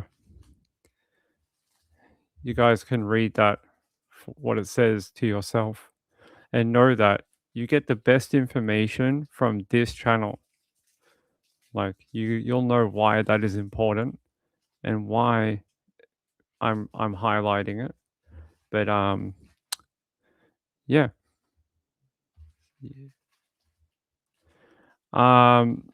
Gaylor said you get 50 free but need a credit card connected. Oh, okay. That's kind. At least they give you something for free. Yes, Missy, go to the doctor. Thavi said I'll donate once I start working for you. It's fine. If you can, you can. The rules on this channel are if you can, you can. If you can't, the channel is always here. I don't paywall anything. I don't members only a lot of stuff. It's open for everyone because information should be free for everyone. Like, that's the way I see it. Like, this court information, all that stuff should be for everyone. It is your courts, right? They are your courthouses with these court hearings and trials. It is like open justice. It should be for everyone. You should know what goes on in these courtrooms with these criminals and murder trials and things like that. So I bring you as much as I can legally, and then even then sometimes I'm a dumbass and do wrong things. Kathy said happy birthday. Thank you, my friend. Thank you. I appreciate it. Such a scam, huh? Yes, me.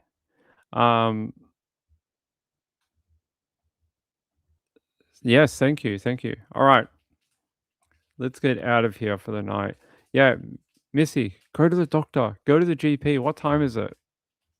There must be like an urgent care that's open.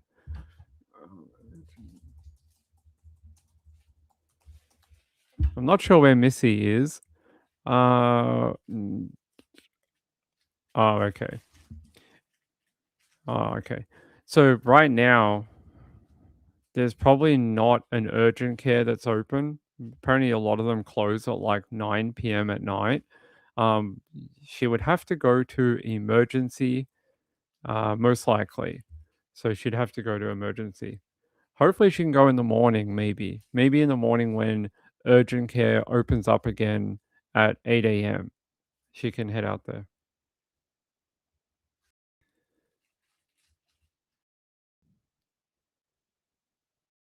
Oh, that's okay. All good. I understand. All right. Texas? You're in Texas, my friend? She's in Texas?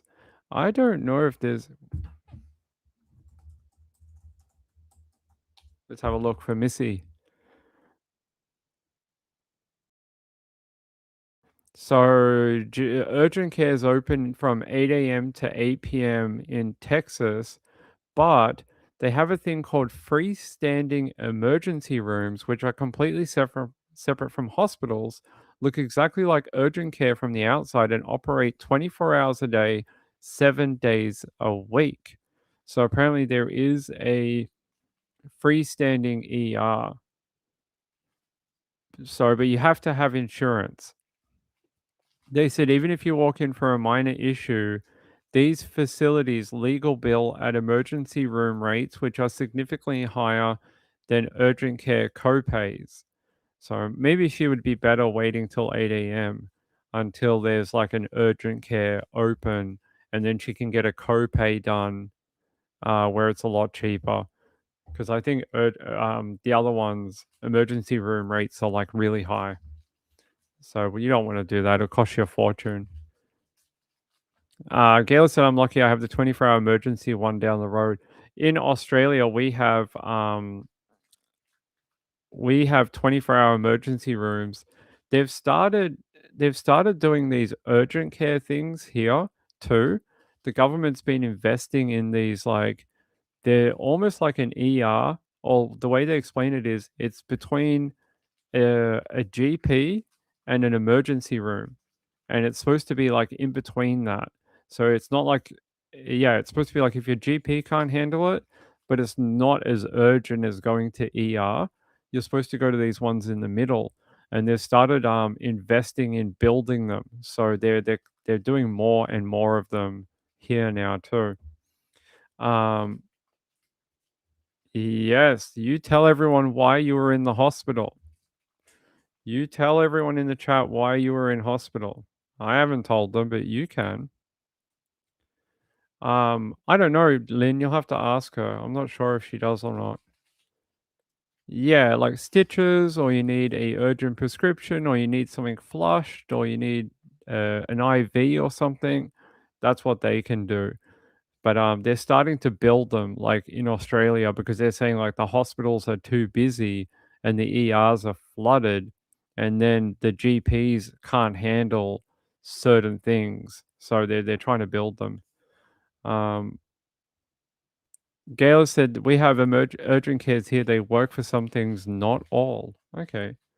Gail said we have emergency doctors that are out of hours. I know France has that too. France has like these doctors that will come to your home even at like 3 a.m. in the morning.